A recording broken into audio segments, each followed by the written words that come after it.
Hello, Debbie Downsiders. Stick around after the episode.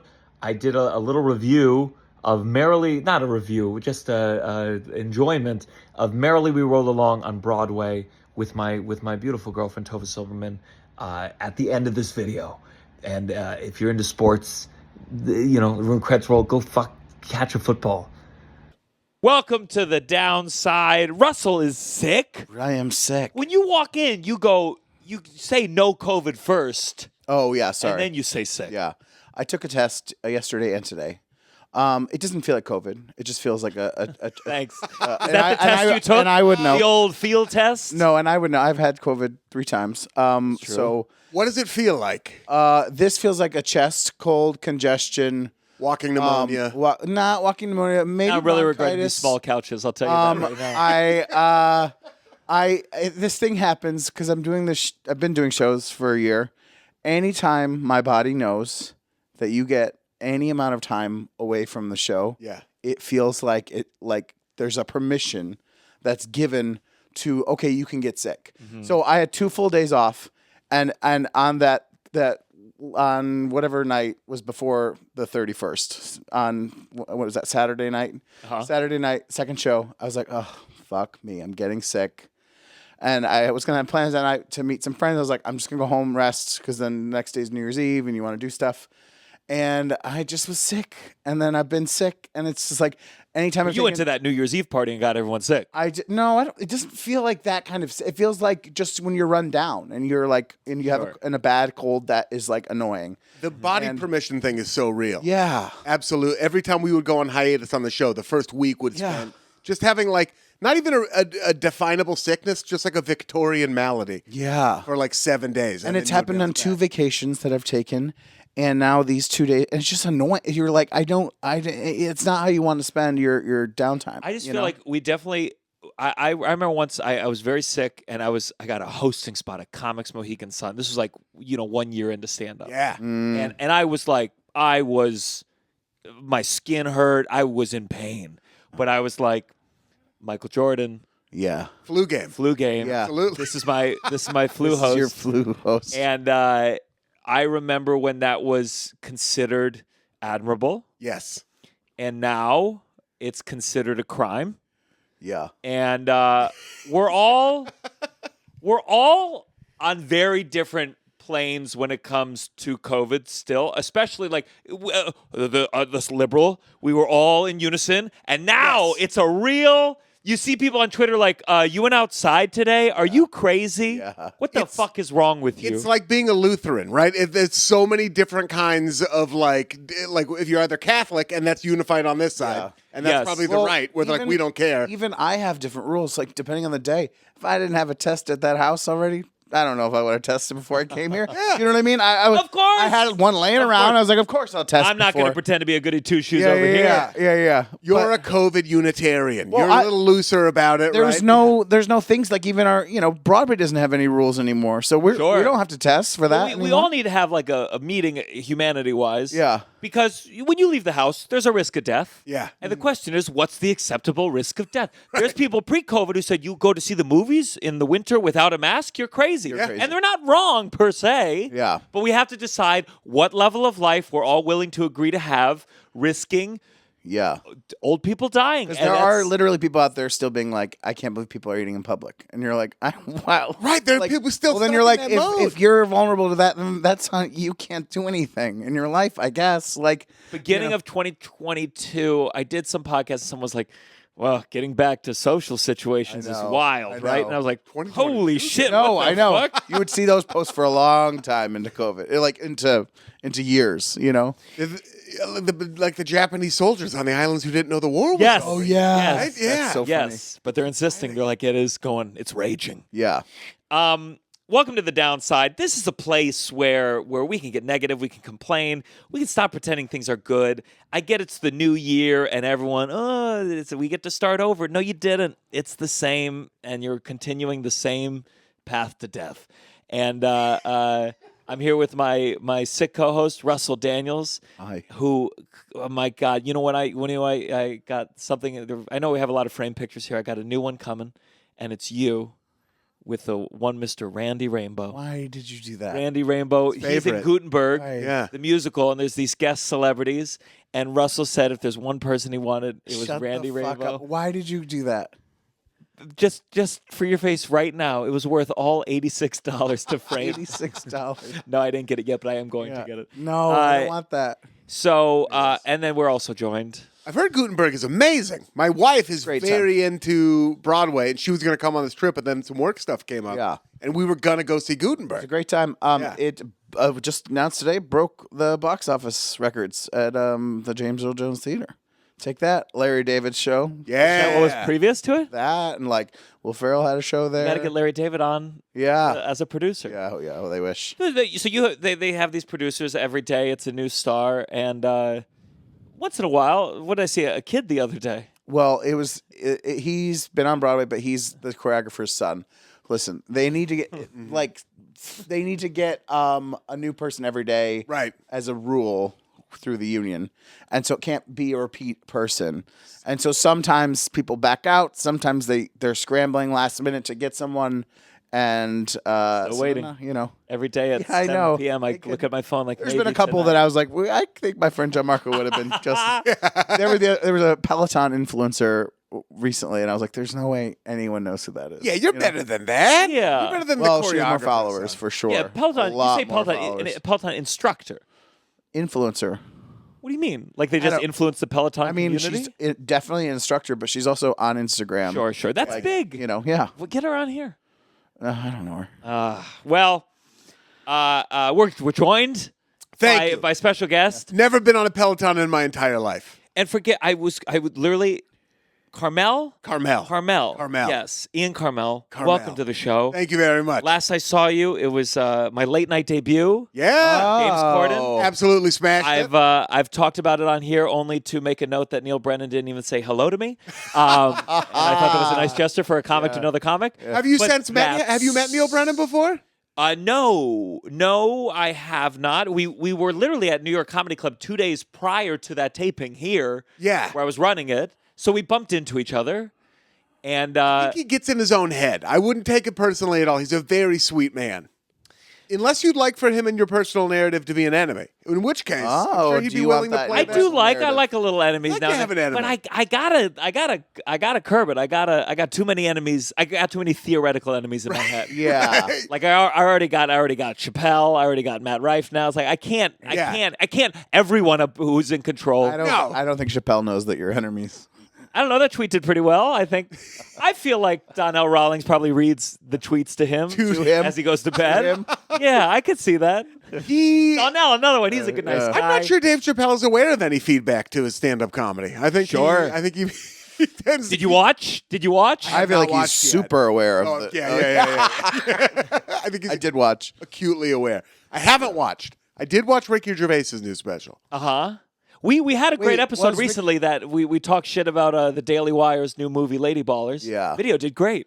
So what do you think about Ricky Gervais? We'll become a shit talk podcast. I don't give a fuck. I thought it was. I think he is a very, very, very funny person. Yes. And he opened the special by talking about the ratings on his previous Netflix special. Oh, brutal. It's Not in a funny way. It becomes so much. not in a funny way. No, not in a funny way. No. There was something It's very so much about like ego, like this ego of these guys where you're like, I don't know why you're what's funny about that. There was nothing funny about it, and nobody laughed. And I could only dream of having the success in my entire career that he has had over like a 3-year span. Yeah. I think there's a his rule career, with but stand-up. still, like- you can only talk so much about the stand-up itself in a meta way. You have Yes. to earn that. Yes. And like I saw Jessenick at Carnegie Hall, and like he had a couple stuff about like his career, and I'm like, it was his 5th special he waited to Right. kind of get a little bit more. I mean, he did a little bit on Thoughts and Prayers, but he does it sparingly. Right. And these guys, It's their Chappelle full too, thing. Their whole thing, it's talking about the reaction, which is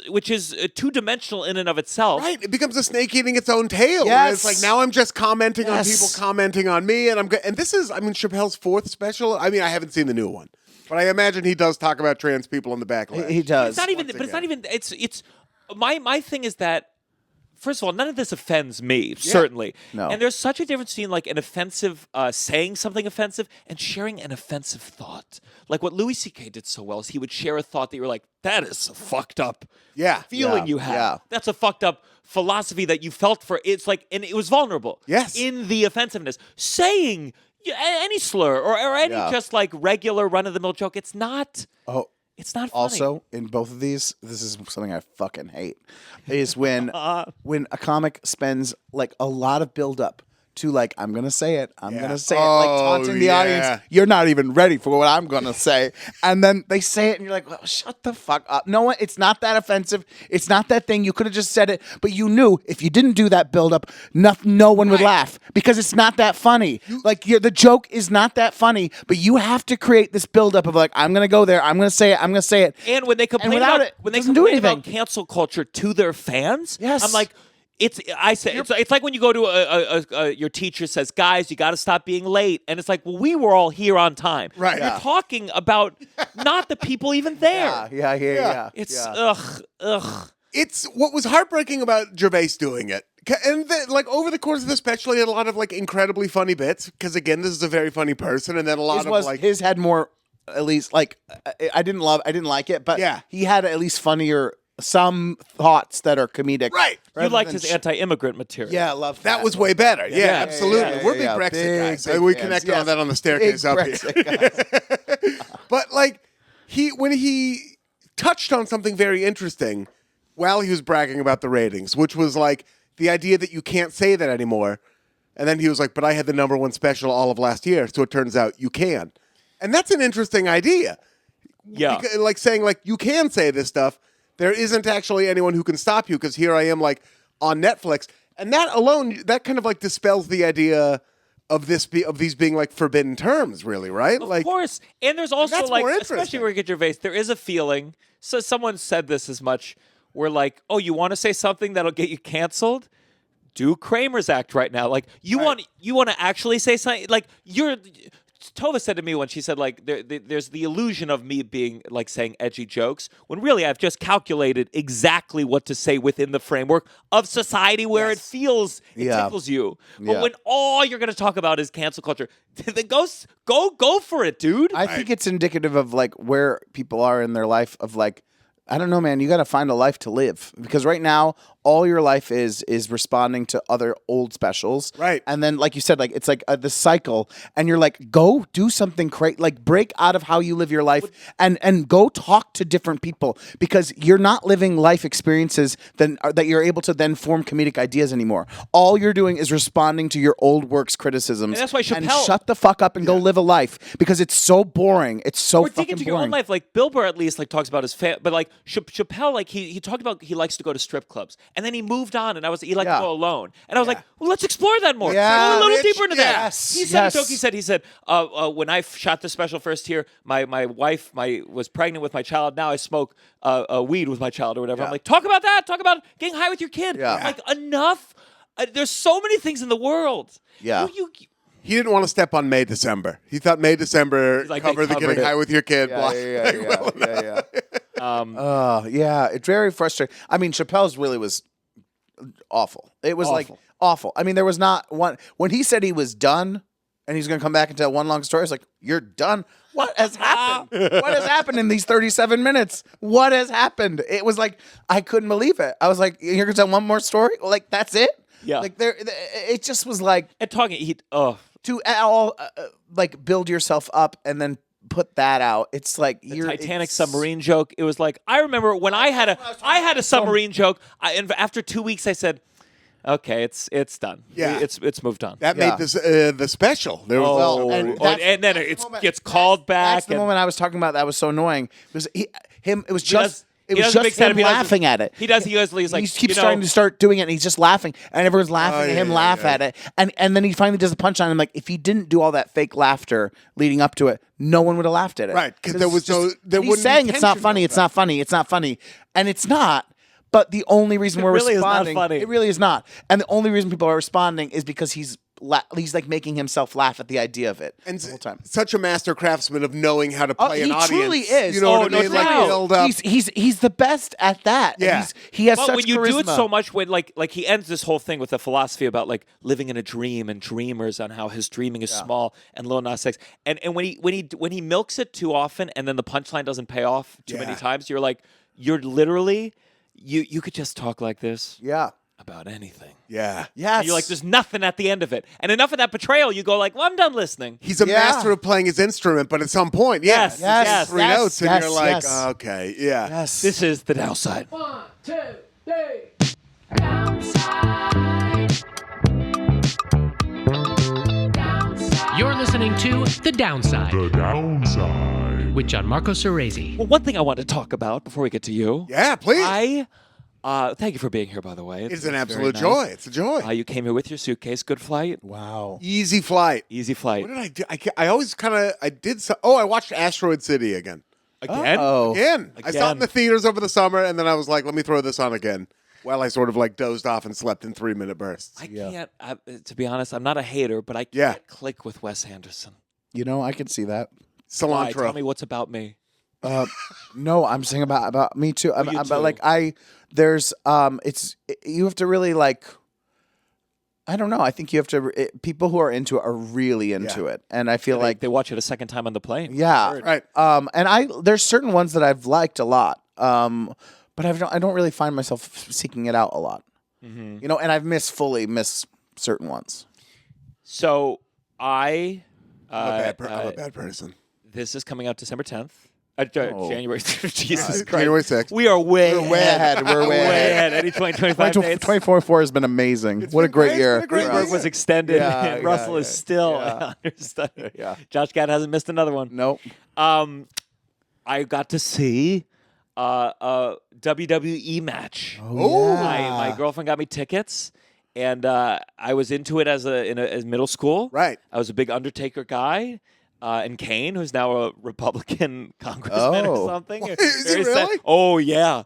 Oh, Yeah. what took so long? Is he The a nice WWE to congressman? GOP pipeline. No, I don't think doing he's good things? Yeah, he's doing great things. Just charity mostly. I love Kane. So Kane, were you ever into wrestling? I was again kind of in grade school. Yeah. But I'm 39, so that was 35. Like, yeah, Who was your number one? Razor Ramon was like my guy. Do you remember him? Razor Ramon. He was he was the one who he became Scotty. Is He that became Scotty? Scott D or like His finisher, God. he'd flip you over, hold your arms out like in a cross. Yes, and, Yeah. like, slam you Long, down. slick, greasy hair. His skinny. character was Miami. That was like the idea where he talked like Tony Montana. You know, he talked like Al Pacino, but didn't dress like that. Just had like kind of a greasy long hair. Toothpick. Yellow vest. He was Yeah. cool. WCW.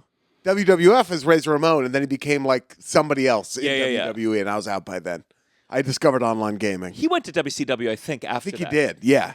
So I thought it'd be fun, and it was definitely fun. Yeah. I it's such a unique crowd because it's like we're not sports guys, and wrestling is this like thing where it's theatrical.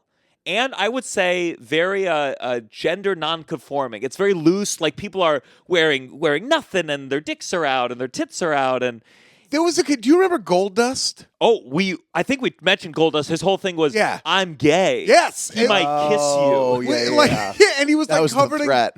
gold. Yeah. It was a threat back He might then. kiss you. Yeah. But it was also the first time, like at least like that I ever saw, because they were basically like a John Waters character. Yeah. Gold Dust, like the way, like they wore a wig and were like covered in gold, and the wig would come off, and it was kind of like a drag queen wrestling people out there Wow. with like a healthy dose of gay panic because it was the mid 1990s. But at the same time, like gay panic, but also you saw a man licking another man's ear, and they were both wearing nothing. Like in a way, Right. it's like gay panic, but it's also like this. We all agreed to a really gay thing. yeah, yeah. Yeah. And I've heard that a lot of wrestling, there's a lot of hooking up. I mean, Oh. there's got to be. You're wrestling around. there must be. I went through I guess you could call it a gold dust phase. When I was in middle school in like 7th and 8th grade, I would like jokingly like say to guy, I'd be like, hey, like I would like flirt in a way that was like over the top. And I don't know, looking back, I don't know like psychologically what I was going through, whether I was like, what you were aiming to get out of that? yeah, like it was funny to watch them be like, ugh, like Yeah, like yeah. it was jokey. You I'm just sure for wanted- some of the guys just- they were probably gay and thought maybe I was. I don't know whether I was like, oh, I think it's because I didn't fit in, Yeah. and so my reaction was like, I'm gonna make you like, I don't know. Maybe part of it could be you trying to dictate the terms on which you were uncomfortable or not accepted, and you knew, you know what I mean? It was like, well, I'm going to go over the top and scare you so much with this like gay panic thing that everybody's afraid of in middle school, and then you'll reject me on that, Maybe. not on the things that I'm afraid of. Yeah, let me. Oh. Don't like me for the things I can Don't like- control. yeah. not the ones I Yeah. can't. Right. Oh man, that's so upsetting. No, but it was like fun. Like it was funny. I don't know. I'd have to go back to ask those guys. Like, was that fun? Yeah. When I pretended Yeah. to hit on you in math class. I don't know. Probably, like you said, for some of them, it probably was. They were having their own like cocktail of feelings about it. I mean, one might say I've been gay baiting since I was a 12-year-old. You're a little boy. So I go to these things now, and I just think, like, I think show business wise, like, this wasn't a filmed one. So I was like, how much is everyone getting paid? Are the matches less physical because they don't want to get hurt? Way more women matches than there were when I was a kid. How many? yeah. How long is this event? And It how had many an matches? intermission. It was like a 3-hour event. Uh-huh. You darted off to a little cocktail bar, had a martini, and came back. A during the very intermission. expensive beer, and I like Michelob Ultra, which I don't think I'd ever had before, and that was fun. And it's such a mix of like, there's little kids, there's adults. Some of the adults are there like me, like this is interesting, and then some adults like. There was one where like one guy got the cheated and the other guy got knocked out with a chair, and this kid was like about to cry. He was like, "It's unfair! no. It's unfair!" Oh no. And he was having fun. Yeah. But I also like the announcer. I was like, it's a role a comedian could have played. Yeah. But he was like, he looked handsome. He was good, but his suit was clearly cheap. It wasn't fully fitting. And I was like, this is a sold out Madison Square Garden show. Yeah. How much is he getting paid? Is he getting 100? Is he getting 500? Is he do they get benefits? I'm so curious. I want to know what everyone's getting paid. Yeah. There's not a union, is there? I'm pretty sure that's part of the problem. Yeah. I wouldn't. If you look under that rock, you might not like what you find. Yeah. Based on everything I've heard. You know, I bet she's making a lot of money. Madison Square Garden. Yeah. Vince McMahon. Vince still. McMahon. Yeah. But one thing that I saw, so the tag team matches I think are the most fun. And there in one of these tag teams there was like the big guy. Who the big guys like Vader. His name was Vader. He was a big guy back Vader's in the day. back in the day. Back in the day. Yeah. Oh, he's you remember definitely dead. There was a guy named Bam Bam Bigelow.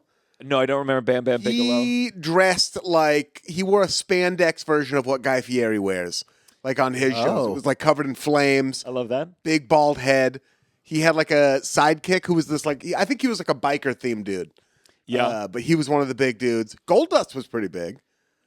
He was not big. Maybe not fat, but like definitely towering. definitely right? tall. Definitely yeah, tall. Yeah. But there was Rashiki was big when I was, and Rashiki was, I believe he was Hawaiian, and his like finisher was he'd get you in the corner and like shove his ass in your face. Yeah. Oh my God. You'd be out. You'd be down for the count.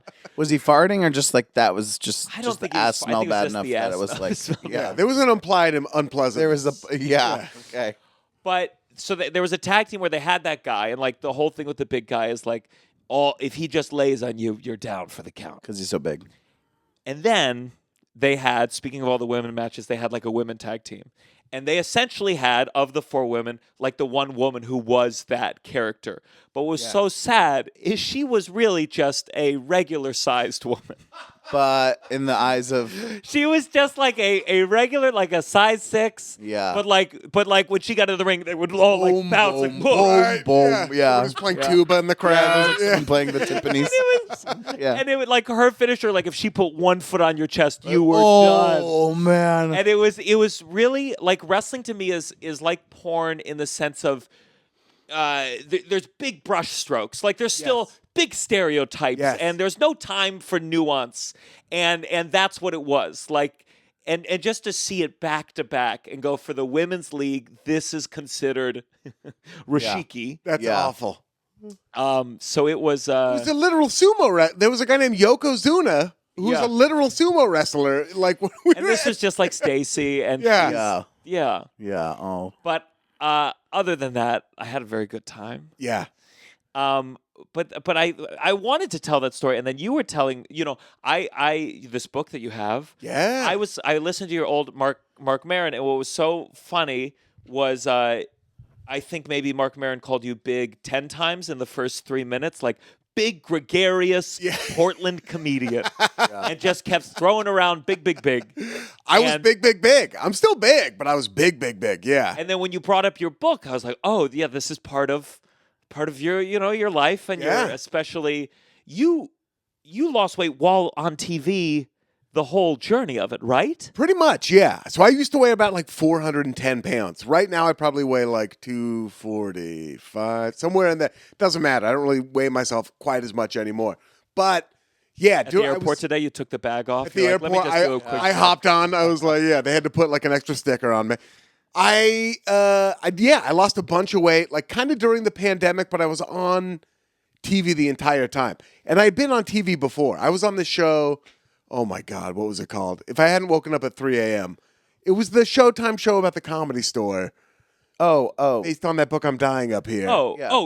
I'm dying up here. I'm Dying Up Here. Oh, is that what it's called? Yeah, fuck. I called it I'm Dying Up Here. So I played a character on that show. And I remember getting the email for the audition. I was in like 2 episodes. I wasn't like a recurring. Yeah. Because I was the only one who watched the whole show. Yeah. And I played it. So I got an email for the audition. It was like, do you want to play a character or do you want to audition for a character called Tubbs the Obese Comedian? Man, oh man, those breakdowns. Tubbs the Obese. And it's like, you could just call him Tubbs. Just call him Tubbs. We I've- know by the name Tubbs what's implied. We do not need the thing. Because then it's because they Tubbs the Obese Comedian, and underneath that, it's going to get even more descriptive. It's even worse. Then He's all never the seen a meal he italicized- won't eat. He's greasy as a pig fart. Like, it's just like horrible They descriptions. wrote some stand-up for me to do. Yeah. Like on stage. what was it? It was something about like Just munch. when I step on a bus, it catches on fire. Like not even one layer of Like awareness. Godzilla. Right, exactly. It was just the worst. But I went to the audition and I was like, again, at that point I was like in the upper 300s and I was like, they want Tubbs the Obese Comedian. They're gonna make them choke on Tubbs the Obese Comedian. So I went in there and like even exaggerated more my double chin. Oh, yeah. And just like was like Yeah. like that. And I was like, fuck them. I left, and as I was leaving, I'm like, I don't we love it. they loved it. And they were like, they want you to can you be there tomorrow? Like to shoot. You walk in with like stains on your shirt, some mustard stains. Perhaps even Sandwich, accidentally. can you hold this? Can I put the sandwich on the table? Yeah, please. Yeah, you hold this, Ruben. Russell has a classic from our sketch team, a classic sketch that we stopped doing because it was just we were leaning on it too much. It was so good. Yeah. But it was Piggy Boy. Yeah, it was a guy for a commercial audition where it's like they never say the word fat or Right. but I think they'd be more open to it now. But this is like 7 years ago when we wrote it. Jolly. But it was like jolly, Yeah. everyone's best friend, kind Yes. of like. So it starts off with like things like that, and they're coaching him, and it gets like more and more like just upsetting. They're And like the whole line is because just, did they'll someone say always give pizza examples. They'll be like tacos? like John Candy, Chris Farley, Yeah. Mama Cass. What was the funny one? Roseanne before? No, it was Jared before Subway. before Subway, and the arrest. But yeah, and then it just like leads to ultimately coaching him to Him on all fours eating being out of a bowl. pig, like an oinking. That's what they want. That's yeah. what they want from you. Yes. But I willingly played that character, and like after. Well, let me just Yeah. like comedically. Yeah, I just think it's so interesting comedically when you lost weight. Was there any part of you that thought, I'm going to lose a little bit of that edge that makes it so funny? I was like going into it. I was like, that's not why I'm funny. I'm not worried about it at all. And then I lost the weight. And it was this weird thing where it happened like during the pandemic. So like, sorry, my phone just keeps going off. So then when I finally went up and did stand-up, it'd been a while. Like I had lost almost like 200 pounds. Like I had lost 180 pounds in between going up and doing stand-up.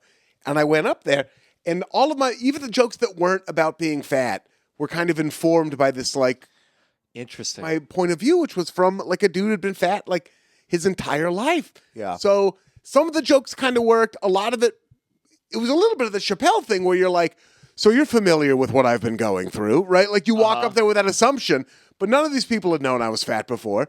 So some of them were like angry at me for telling like what they thought were jokes about fat people when I was just talking about my experiences. And then the big thing was none of my break in case of emergency stuff worked. Oh. All those comedic instincts you Yeah. hone, not just over a stand-up career, but over your life. All the things you know you're vulnerable about that you can kind of exploit to get a laugh Yeah. or to Sure, make yourself sure. seem charming or self-aware or any of those things were all gone. And I had no idea what the new ones were. And I still am learning what those new ones are. You know what I mean? Like 2-3 years later. Mm-hmm. And that's been really weird. There's a chapter in this book, T-Shirt Swim Club. Yeah, It's called T-shirt T-Shirt Swim Club. You have a pool shirt, I do. a sketch. You have to have right? It's like Gotta a have it. universal. Yeah. Like we thought that was gonna like fool anyone. Yeah. Yeah. Yeah. Yeah. Anything, it's just accentuated. Even our I bodies. do have a bit where I talk about that's one of Yeah. the lines where I when I was in middle school I keep my T-shirt on the pool like that would keep the mystery alive. Right. Yeah. The moment I got out, you can see my tits through Pikachu's eyes. Right. very It works. clearly. It's a wet T-shirt contest the same Yeah. way. Yeah. Yeah. Were you in school? Were you a T-shirt on every time? Every single time. Up until like through high school, T-shirt in the pool. Mm-hmm. And then I don't know what. Eventually, I was just like, "Fuck it." You know what's going on under here. Yeah. I just had big boobs always. Yeah. And I was very self-conscious. I used to wear my towel like up underneath my Oh, wow. armpits. Were you chubbier? I was definitely chubbier. But it was just very focused on. It was just my stomach and tits. Yeah. So and I remember I wore the towel up there, and like some guy, of course, came up and said, "That's how women wear their towels." I was like, In his I was defense. like, "God damn, can you please?" In his defense, he was right. That is how. Yeah. I remember I had Did you have your hair wrapped up in a separate towel as well? yeah, Putting on lotion. and I don't. It's certainly like. I don't want to have like stolen valor here, but like No. I was shirts and skins. I was mortified if Oh, I had it's to the do worst. skins. I remember once I was at some club resort and there was a theater program and we were all like Aladdin characters and I was wearing a vest and it was open and I was so self-conscious Yeah. about the vest. Yeah. Well, who was confident about their body in that at that No. age? You know what I mean? It's my such friend a Kevin Wong, he was a soccer player and he was like the soccer players were he was the cut. worst. Yeah. He was doing Presidential Fitness Challenge. He was winning the awards.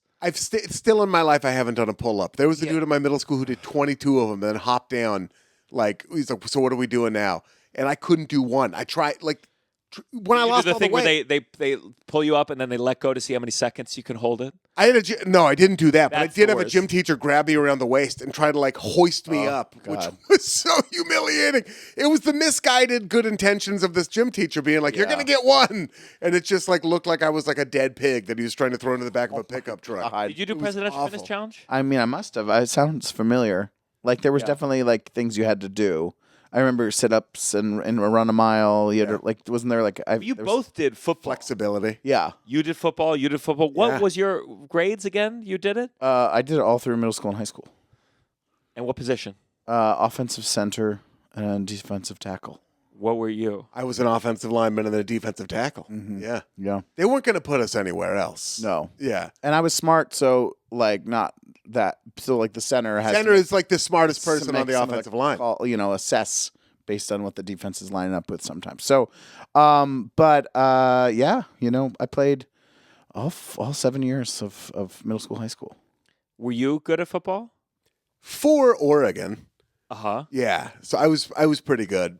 I was also just very big. Like I was Yeah. 6'3", like 340 pounds, like as a defensive tackle. When a lot of the other people playing football were like Jonathan, you know what I mean? Yeah. They were like a 180-pound like offensive Yeah, lineman, yeah. and I was just like, well, this isn't fair to you. And you would like throw people out of the way. You become like this avatar for your coach's frustrations with their marriages. I would find like when you were like that big in Oregon, like I used to hurt people all the time, not on purpose, but just by virtues of being like a 300-pound kid falling on them. And like it was all the coaches were always like thrilled when that would happen. Like you'd run off the sideline and there'd be some kid like crying and limping off, and you'd be like, "That's how you do it. That's how you do it." You you show them, and you get this weird like it's some of the only body positivity you get Yeah. when you're Holy shit. You Yeah. know what I mean? Like Yeah. when you're that age, all the rest of it is like getting for the most part like nightmare Also, it's a every very second of specific. your life. It's a very specific athletic skill. Yes. Like where you're just kind of being trained to go for a very short amount of time as fast as you can and hit someone as hard as you can, and to be like good at that. But you're like, I'm big, and probably you too, surprises people how quickly I can move. Yeah. Like in a not long period of time, but like just quickly, Sure. like just in a small distance, and you wouldn't think of me as someone who can like inflict pain, but you're like, there was something that I have never experienced since, where you're like, I don't know, you hitting someone that hard and like getting like knocking them over fully, or having control. It's like, it is kind of like crazy. It felt good. It did feel good, because also the people you were tackling were like the quarterbacks, and the running backs, who were the hot kids. You know what I mean? They were like the hot, fast, skinny kids. Yeah. And you were just like, here I come, Gotcha. the ghost of the revenge of all the fat kids you made fun of. Yeah. You know what I mean? All the way up until this point in your You life. think you're gonna fuck the cheerleader tonight? I'm gonna break your spine. Yeah. Your dick won't work. So and then you like grab them and you swing them as hard as you can into the like ground, and it's this for a moment. Then you walk off and you're like, oh God, that's like another 13-year-old who I just did that to. I know. Yeah. It does You ever feel hurt someone amazing. bad? I don't. Yeah, I'm sure. I mean, black out. you were just like, but you would just have like broken, like you would just have bruises all over your arms and like broken fingers like all the time. But like, so everyone was having that. So I think, I'm sure, but nothing that I remember like doing, a moment where I really hurt someone. Did you ever like play another team and there was a guy bigger than you and you're like, oh shit, this is what I made people feel? There was a not definitely not like bigger than me weight wise, but we played this one team that had 2 offensive linemen who ended up playing at Division I school, so like the best kind of college football you can play. They went to the University of Hey, Washington. we know enough about sports. Okay, to know Division I is good. I never mean to I know presume. that I never much. mean to presume. So they ended up going to the University of Washington, who are now in Yeah. the national championship game later, like next week or something like that. And I remember running into these guys and just feeling like I was trying to throw a punch in a dream. You know, that like feeling of like helplessness where you're like, what is this? And it was, I imagine that's how like the 180-pound guys felt against me, but it was very humble. Yeah. Yeah. Yeah, there was a bigger guy on our team that was very slow. Yeah. So he was a lot bigger, but he was a nightmare when he had to like do those bag exercises. Oh, we had to like God. run into the bag and drive it back, because he was but he was not fast. He was you could, not like, moving. You could get around him if you were in a different kind of drill, but Where did you grow up? upstate New York. Upstate New York. Yeah. Yeah.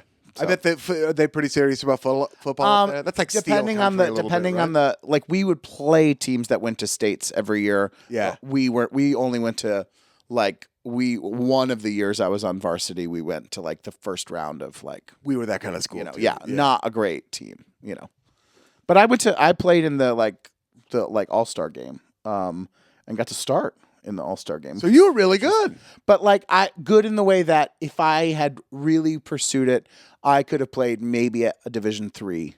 Yeah. You know what I mean? I was on that same level where I That's even like went third best. third Yeah. best. You got And that's it. a maybe, and I probably wouldn't have started. You know what I mean? And Like, you would have hated it. and I would have Yeah. hated it. They also at Division III, they also make you show up for practice in June, Yeah. like they do at the big schools, and it's like, for what?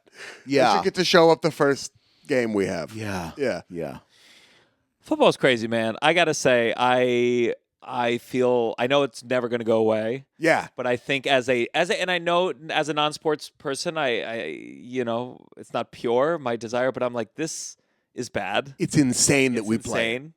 It's Oh, and I yeah. think about this because especially if you're that position, you got to stay big to be that position. Like everyone's just being, no one's future is being thought of. It's just win this game. It's all current. It's all Yeah. live in the now. I got you. Did you get concussions? I got I concussions. didn't. I never got one. I don't Yeah. think, unless or I didn't know that I got one. But I got never- one so bad I forgot where I lived in high God. school, and they sat me out a week, and then they were like, "Get back in there."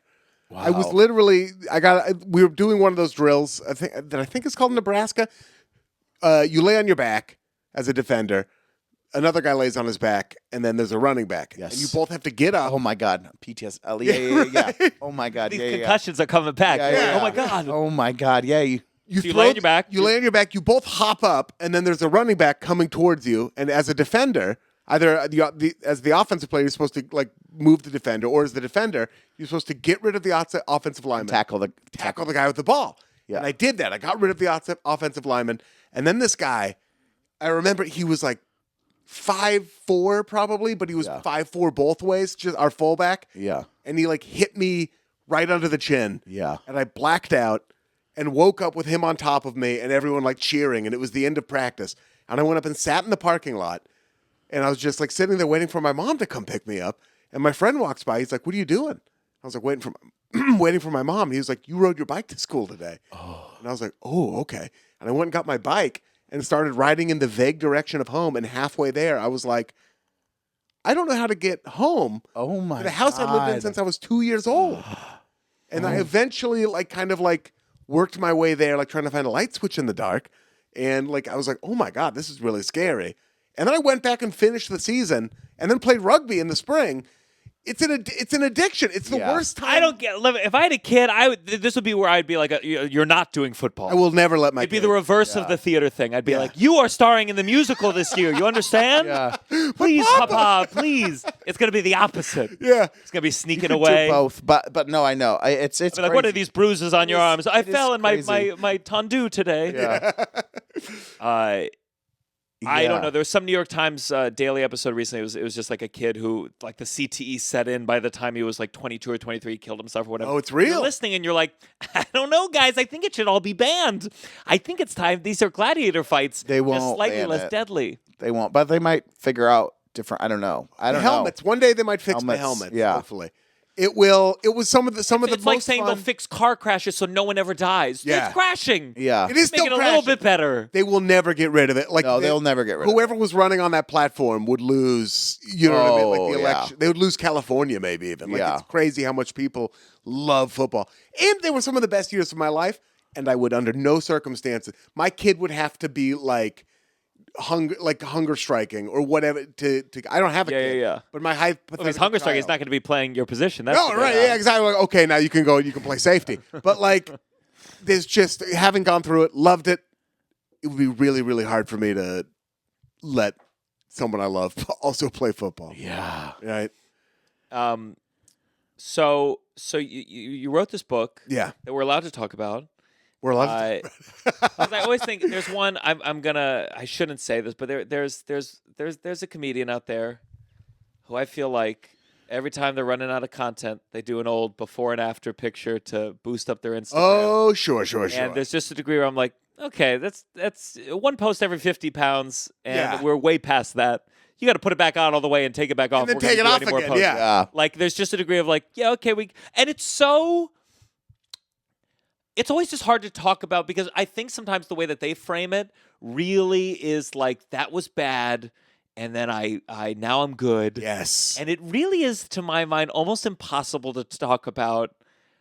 It's very challenging. It's incredibly hard to thread the needle. Yeah. People feel very hurt easily. Yeah.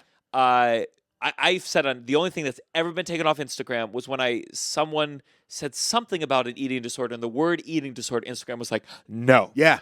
Nazi, fine. Yeah. Sure. Every slur in the word, everything you've said on this podcast, fine. Yep.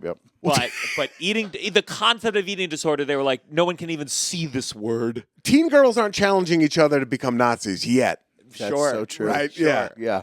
It's so hard to do. I mean, having been that big and also feeling stuck in it, that helpless feeling of seeing people who did lose the weight did not put wind in my sails. You know what I mean? It was just it somehow felt even more helpless. So the book I made, I do talk about how I lost weight, but I wrote it with my little sister who is a psychologist who was also heavier and lost weight.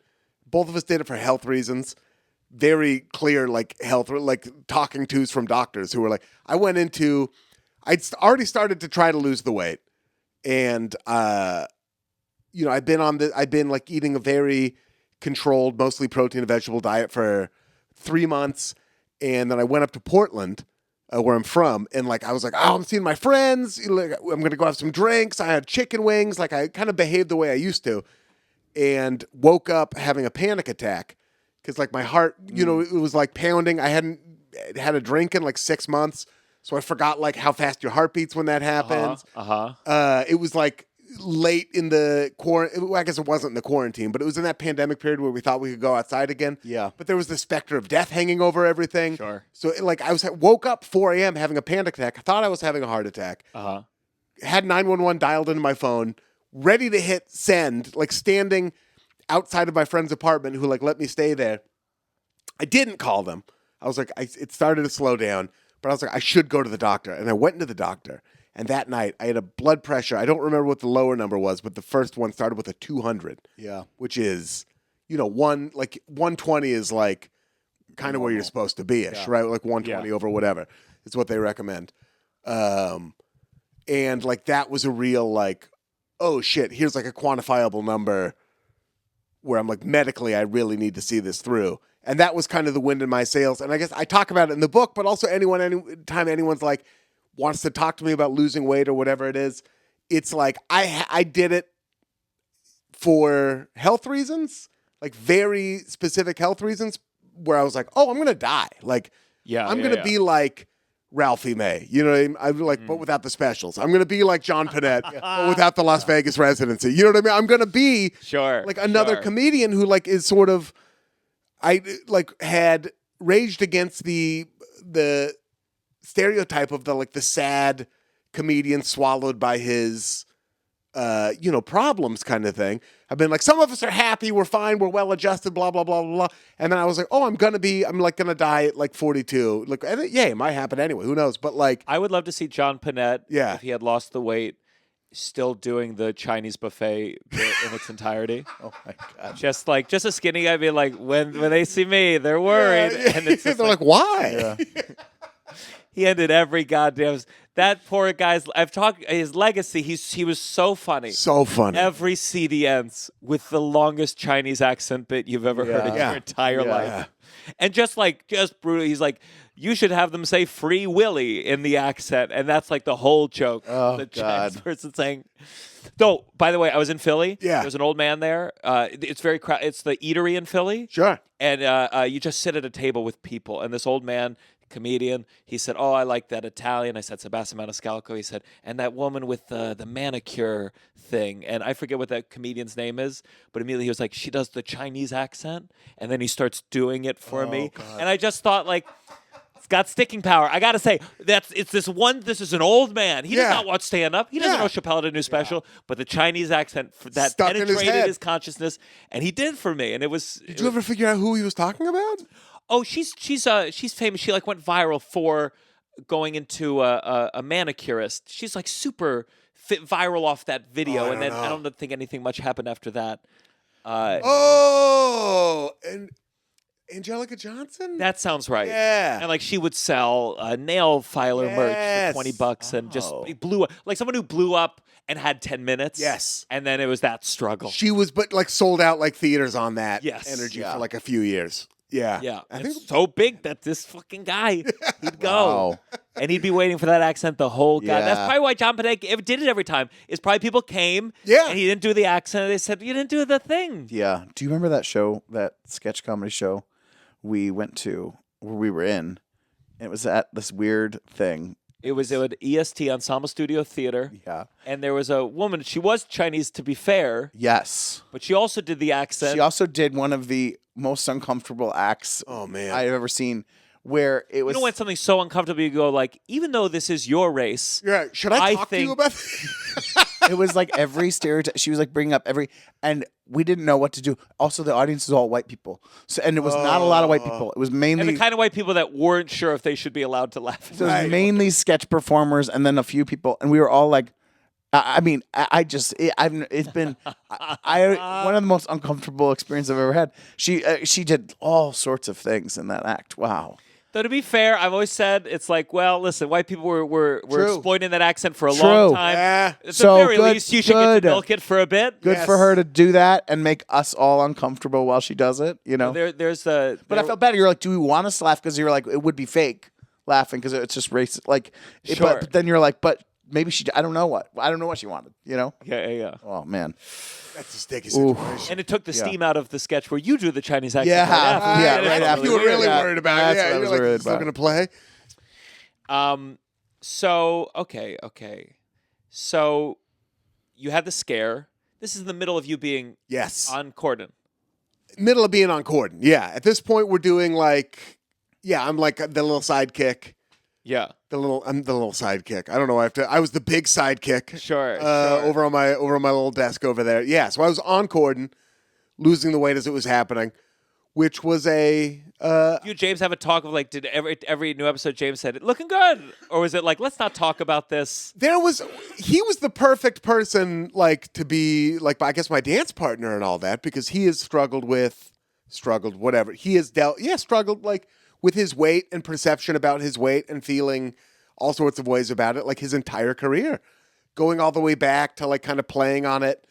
And even before I started losing weight, it was nice because he tried to steer us away from jokes that like played on his size. Oh yeah, yeah, and not even in a way where he was like, I don't like, not in a vain way or anything like that. But he was just like, I think we can be better than like trying to get laughs off of that kind of thing. One of the proudest moments that I had, like writing on that show, was when Bill Maher put out this like big fat shaming thing. Oh yeah, that he did. Just talking about. Love Bill Maher in the writers' room. Like, hey, we haven't made fun of fat people for a while. Yeah, he's like, oh do a yeah, big chunk. Like, can they be Muslim? Can they be Muslim fat people? Also, what are the ugliest people in the world? Like, just like quantifiably ugly, awful, ugly. So to be like the amount of opinions he has about every sort of different kind of person, and to be that ugly, both in and outside, you're like, shut up, man. The audacity of, and also the fact that he called his podcast Club Random. In 2022, whenever he started, it's just so sad. Yeah. You just want to go put a blanket around him and like walk him off. Some people like it. I mean, the guy, HBO's not doing it as a kindness to him. There are people who I am not attracted to smugness. Yeah. Oh yeah. Some people love it. They love it. Yeah. And does it make them feel safe? Do they go, oh, this guy knows? He knows, so I don't have to. You know? Sure. I think there's a huge thing that's like people feeling in their opinion, like their opinions that they have. I'm one of these people, in fact. I'm just not really attracted to smugness, where like I will have something that I think I believe, and sometimes I'll tweet it. You know what I mean? It's usually on the internet.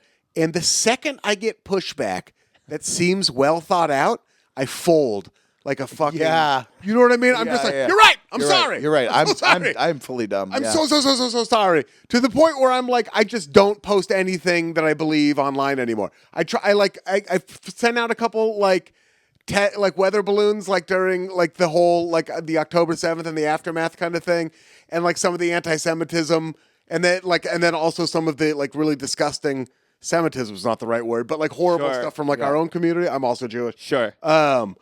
And like the second I got pushback, I was like, "Oh no, this feels awful." You can feel your blood pressure rise. Yeah. Oh, I'm like walking around like pacing, and I'm like, "That's it. Basketball takes and stupid jokes, definitely, and show promotion from here on out. Never again." Yeah, because I'm just not built for it. And he's built for it. He will go out there and he will say like whatever, and like he'll say his opinion, and he'll stand on it, and he'll say that anyone who disagrees is stupid. And I think there are people who are like, I agree with what he's saying, and I'm also so attracted. His blood must not. Does he not get that blood pressure feeling? Like it must be, because I couldn't live like that. It would be. I think he's probably addicted to the feeling of it, you know. And he's also surrounded by people who the only times he gets pushback are on his show. I guess very lightly. Like only like what Ben Affleck went and called him a racist. Yeah, sure. Ben Affleck was pretty hard, but a new clip with Seth MacFarlane's been going around. Yeah. You kind of explained to him how COVID works. Yeah. Oh my God, and to be so sure. It is wild. But wait, so he said the fat thing. Oh, he talked about where it's like how fat people are a burden on the health system, and it's like, oh, hey, just go lose weight, like and it's easy to do, just stop eating. And Corden and like that went kind of like semi-viral, and I was like, well, hey, there aren't a lot of like fat people on television, and there's certainly not a lot of fat people on television who are allowed to just be themselves. Where you're like, you had people on This Is Us who were, fat, and they were on TV, but you couldn't like slide them a hot off the press script. So with Corden, I was like, you're somebody who can actually say something. This is an actual area where you can like speak on something. Where look, we never really did political stuff because I don't think people ever really wanted to hear his take on whatever. We found our little pockets here and there, but like this was something. John Oliver has the British person talking about our government. Exactly. Yeah, we didn't need like another dude who like you know what I mean. Like we didn't need a Tony Award winner to be like lecturing Americans about that. And I wrote a lot of it, but like also just like checking in with him and like how he was feeling. And that was like a really rewarding process to be like, at the time I was, fat and like the exact person that like Bill Maher was like condescending to. So was Corden. And like to have that, and that kind of like caught on, and I think hopefully made people feel good. How hard was Corden's more just like positive, or was he like Bill Maher? It was enough that it got a lot of attention because I remember seeing his response. Yeah. There was some we had like a few stings in it. He made me take a lot more of them out. You know what I mean? Remember any? I don't remember any of them. God. No, I left some pretty good ones in there. It's floating. If anybody wants to go watch it, it's floating around. Put a link in the thing. Yeah, on YouTube still, but we still got like some punches in there. But like, I don't remember any of the ones I took out. Now I can't repeat any of them even on. Yeah. That I took out. There were like, come on, there's one in your head that you want to say. I can tell you off. It's not even. It's just because it like also I think it makes me look bad, and I don't want to. Sure. I also regret even. It's one of those things where you talk shit behind someone's back, and then you like. Yeah. Of course. We did have to take out stuff about I think him like not having any women writers on his team or anything like that, which we just pulled out because it was like. Because you didn't have any women writers on your team. No, we didn't at all. No, I'd fired all of them. Real quick, I just remembered, if you're a fan of the show, join the Patreon, patreon.com/downside for bonus episodes, our live episodes, and my special, The Rats Are In Me. Now that Corden is done, yes. Answer honestly, is late night dead? Oh, boy. I want, like... I never want to be the person leaving it after like 10 years and then being like, well, that's done for, Yeah. I'm sure people left Kilborn thinking the same thing. I'm sure people left like when Conan died. And I think there are like, I think like Taylor Tomlinson and Joe Firestone are like two amazingly funny people. And I think because of that creative force at midnight has a chance, after midnight. I think that's CBS. a little different than late night though. I mean, I think Panel is like, fun, fluffy content. Love if Panel took off in the United States. Not since Chelsea lately, or I guess the other At Midnight if we had something like that, right? Yeah, I think I'm allowed to say I did a pilot presentation of like a newish Panel show. Oh, phenomenal! That I'll say for my blessing at the end. Are you a Can Time? Oh yeah. Okay, yeah. I hope so too. It would be great. I don't understand why it doesn't work here and it does work in England. It's like we have the comedic talent. Oh, for sure. We're dying for it. But late night as a reflection of what's going on in the world, the comedic nightcap. We all know that everyone's watching it in the morning. Yes. We also know that when it comes to anything topical, I think Weekend Update has done a very good job of for the most part, like writing about things with a new twist or with a new angle that doesn't feel like this is worse version of what I saw on Twitter. I think you're right about that. Or sometimes they won't even cover something that's been covered to death. Yeah. They'll choose a random thing in the news to cover because we've already seen everyone's takes on certain things. It's just to find the funny, as opposed to like Fallon, which feels like he's gotta cover whatever Trump did that week. Ugh. No matter what. And it's the thumbnails for all the Jimmy Fallon monologues on YouTube. It's like a picture of Trump and then Fallon looking like, and I'm like, that why?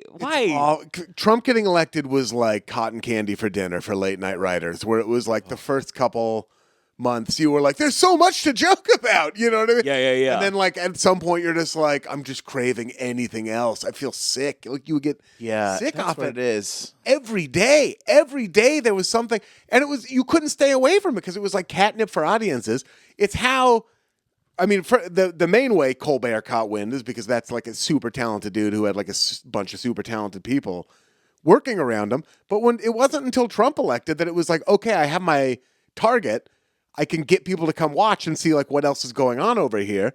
And that's like I think kind of like made his show, or at least put the wind in the sails to the point that where it was like people could appreciate everything else he was doing. And for the rest of it, even our show, it was like Trump every single day. and then 3 stories about like, I can't believe Reese's is putting out this peanut butter cup. You know what I mean? Like SpawnCon kind of stuff. But to go back and answer your question, I do think late night is dying. And I think the traditional format, the way we've come to know it as like an American institution for the last 50 years, 60 years, I think it's over. We've said this before in this podcast, but I think what's hard about it is that we haven't changed the format really. Yeah. And what is crazy is when you go back and look at things from the 60s or 70s, there are sometimes amazing interviews that are like so interesting, and people are saying things that you're like, oh, well, that's crazy. But now, because everyone knows that everyone's going to see this, and then it lasts forever, and it's not ethereal. It doesn't last just one night. You have to plan it to a T of what will be said in that interview. So it's so fucking boring to watch, unless it's like 2 people who are actually friends, and they work together on SNL, and they can kind of riff and do some bits and stuff, and it ends up being a nice little, funny little thing. But in terms of real interviewing, it's so boring. It's dreadfully boring. Podcasts took it away too, because like back in the day, if you wanted to hear Steve Martin talk, it was like, well, you got to watch his 7 minutes on the Tonight Show. And it's only now on you're like, let me go listen to the you Steve see Martin everyone podcast. everywhere all the time, so it's not like this isn't your only moment to see these people talk. Every celebrity is like, not everyone, but most of it built like a brand, like unto them. I mean, that's no new idea, but they are brands, and it's they're not only like is it available? They're pushing it on you. Yeah. In addition, to that. Yeah. The only times we got like some of the bigger like the only time we got The Rock on was when he wanted to sell tequila too. You know what I mean? It wasn't just like I'm coming on. It wasn't even just like movies anymore. It was just like, I gotta sell tequila. Gal Gadot had literally a noodle brand she wanted to come on and push. And then we're sitting around the table trying to come up with noodle brand sketches. That is dark. That is dark. So like, it's not even, you're not even at least participating in a closed entertainment ecosystem at that point. Like now all of a sudden you're doing like fast fashion or alcohol or food or whatever. You come up with a sketch like the noodles. It's better than her acting. Yeah. Oh God, was it frustrating to work in a thing where it all had to be, it couldn't be too mean, it couldn't be too harsh. Yeah, the actors, you had to make them all look good. I doing that for so long. Did you get dark? Did you feel like fuck, this all feels so? Because it's not like it was you were morning TV. It wasn't Good Morning America. No, but we were like one of the, as far as late night goes, like one of the more lighthearted late night shows for sure.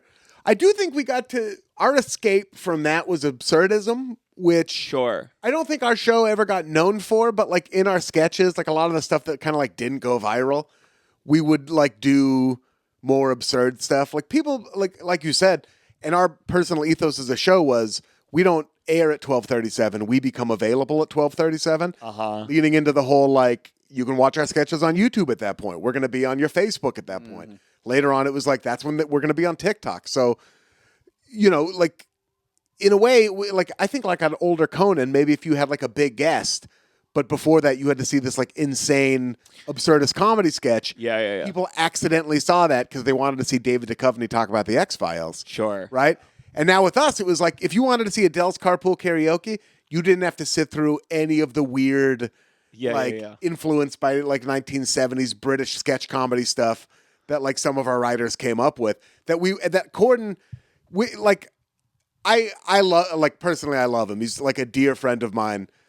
I know I am completely aware of what like the public perception of him is, and I'm not gonna like. All I can say is I never like that. I love the dude. I think he's one of the sweetest people I've ever met. I say to him, he was very nice. He was very sweet to me. He talked to me a long time. He's so sweet. I was on, but I know I can't do anything to dispel people's public perception of it because they're also going to think I'm biased. He's been sweet to 2 out of the 3 of us. So 2 out of the 3. It's pretty good. Yeah. Has he been mean to you, or have you? We could talk off. Oh, okay. You're a waiter at Balthazar, right? Yeah. But the one thing I can say that I think is like quantifiable is that dude would do, if you had a funny idea or what you thought was a funny idea or even sometimes not a funny idea, he would do it. And I don't think a lot of late night hosts, because I think they look at it like a 30-year job. Yeah. They're like, I'm not coming in on a fucking Friday to film this sketch. This is the rest of my life. And we would shoot for 12 hours. We would go to like the desert with Tom Cruise, like for an entire weekend to shoot stuff. he would be, you know what, he'd stay after the show to do things. He'd come in early to do things. And that was like a really rare gift. And I think because of that, we got to do a lot of like more absurdist stuff. But we never went mean, but we also knew, I think to an extent, he also the glossy persona, and the New York Times wrote about this, became a prison. Sure. And also, isn't that It's a prison for all of them. for all of them? For all of them. They're all in that prison. And you don't, it's like one of those things where you're like, I almost don't fault you. It's kind of like how you have to be. Yeah. But it is a prison. It and is. it's like, you can watch them and feel them being like, get me out of here. To some degree, you know, like they That's not what Fallon's of course, they're like. brilliant. They're talented people. They wouldn't have gotten those jobs if they weren't talented. Yeah. And so you know, it just feels like I don't know how to do it though without that. But I also don't know how you do it for a long time with that. Yeah. I don't know how he did it for so long, given that he did a real Johnny Carson, like, he was a radio man. Right. Yeah. This is what he did. Yes, He this wasn't was going to do Broadway. He wasn't going to do it. It was Yeah. This guy, yeah. And some of these other people were like, does it feel like you're trapped? Does it feel like you're stuck? Do you I want think to he get felt. out? I think he felt stuck. Not to speak for him, but I also think he felt like he had done everything we could Sure. with that Yeah. format. Like I am proud of like the era that we were dropped in. You know, like basically the last decade. We like were the most successful show on like YouTube as far as late night shows go.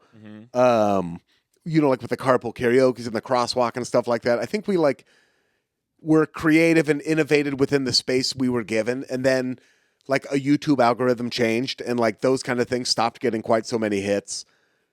And then we were like, well, shit, we can't do the show we want to do with the budgets that late night shows are going to get going forward, which is going to be like complete. Yeah. That's where you're going to start seeing the difference. Sure. I think Fallon, Colbert, Kimmel will get to do it for as long as they want. And then I don't know about the rest. I just don't That's know. when I'll host. That's when I'll take over when I'm 50. That's I right. feel like we have no budget now. You said Fallon, Colbert, and Kimmel. Yeah. Is it ever frustrating as a stand-up comedian? Because I like to share as much as I can about my life and my experiences. Yeah. That you have so many, probably stories. Yeah. About different celebrities. and Yeah. You different can't people share. that you have to you've left the job, but it's your own. Just like I was in a green room. I was at Flappers, and Jay Leno was there. Yeah. And he just shared 2 stories about Britney Spears, and it was incredible. You're like, my God. this is who wouldn't want to hear these tales? Yeah. But you have a huge segment of your fucking life that is like, You also don't want to be. Yeah, it is where you're like You don't know when you're going to run into them or you know. want to work at like. I mean, yeah, it's like, hey, you want to go work on like an award show for a check, and it's like, well, Yeah. now you can't because you're the guy who like spilled the beans on like Celebrity X or whatever. I will say that for me, there were like less than you think. sure. Celebrities were for the most part like on their best behavior when we were filming with them. Like you didn't get a ton of people like acting out, but there were a few. Yeah. You'd be like, oh my God, Tom Cruise's husband said this. Oh my God. You know Jason? God. Okay, yeah. Oh my God, Jason Cruz. That dude, I don't want to say anything about him because I'm on the cake list, and I don't want to get myself taken off that cake He list. sent you a cake? I'm on the cake list. Yeah. I'm not familiar with There's the a cake Tom list. Cruise holiday cake And list. he just sends cakes to people? There's a bakery outside of LA that from like the beginning of November or maybe even like the beginning of October through Christmas, through New Year's, as far as I know, only makes cakes for him to send out. He sent like, if you've worked with him at all, you get a cake. Like he sent a cake to James, all of our EPs, me, just because I wrote all the sketches he did like on our show. But like he works with I think every day of his life is booked up. So if you work with him, you get a cake. It's a white chocolate coconut cake, Woo. caramelized chunks of white chocolate on the side. It's a bundt cake. It's made by Doan's Bakery in like Thousand Oaks, California. Yeah. It's phenomenal. Oh, I got a new dream. That feels like an attainable dream someday. Yeah. Tom Cruise cake list. Yeah. Tom Cruise, the first sketch we shot with him, this is not a gossipy story, but kind of a weird thing. We were shooting like on a riverboat on the Thames, and it was a balmy day, and he was wearing a suede button-up shirt, which I haven't seen before or since, but he sweated through it, and he didn't have another one because there's probably only one suede button-up shirt on the planet. Uh-huh. And he was like so committed to finishing the stupid sketch with us that he was like, no, I'm not leaving. We're going to finish it. But first we have to get this shirt dry. So then he stood there shirtless while like 4 assistants like dried off the shirt with like hair dryers. It was such a surreal thing because you're all stuck on this boat together and you're like, there's shirtless Tom Cruise, not really talking to anyone, just making like occasional aggressive eye contact. He's the most intense. Yeah, he seems intense. Yeah. He's only ever been lovely to me. He almost seems like an alien where you're like, I just don't, from people's stories, you're like, I don't know if there's another person like that. Well, remember that COVID leak? Oh yeah. Where they were filming Mission Impossible and they leaked that phone call and you got to see Tom. Yeah. Yeah. And one of those moments where the people who would have normally gotten mad at him were so pro-COVID protocols that they were like, it's okay, you should yell at those underpaid crew members for probably jostling it so they could eat a little M&M to get through the day. When he plays a villain, it's so good. Oh, he's like, Collateral. Collateral. What a great good. movie that is. Yeah. He's so good in that. Phenomenal. Yeah, because he's truly unnerving. Like where you're like, and in a very calm kind of like, ooh, God. Yeah. You believe he would murder you more than he would have Definitely. sex with you. Like that's, I don't know that, there's all the jokes about him, like being gay or like having a whatever. Yeah. I don't think he's sexual. I truly don't. Sure, I get that. Just pure ambition. I think he's post-sexual. I think he gets all joy that he needs to out of like driving a motorcycle off of a cliff. I truly do. I can't imagine. He's so. I mean, he's so charming and so interesting and so fascinating that the fact that he is the representative of Scientology, everyone whoever in it universe should be more of a problem. It should be. It should be. It really more should of be a more of a. problem. But he's so likable that everyone's like, hey, it's probably fine that maybe he killed Shelly Miskin. Yeah. Like none of everyone we like. kind of I put him think on that's the. how they did it. They did a Mission Impossible Tom, do stunt it. and they Tom, you tested do it it. on Yeah, Shelley yeah, Miskin. Yeah. They put her in a biker jacket and threw off a building, the Burj Khalifa. Yeah. Like that should be.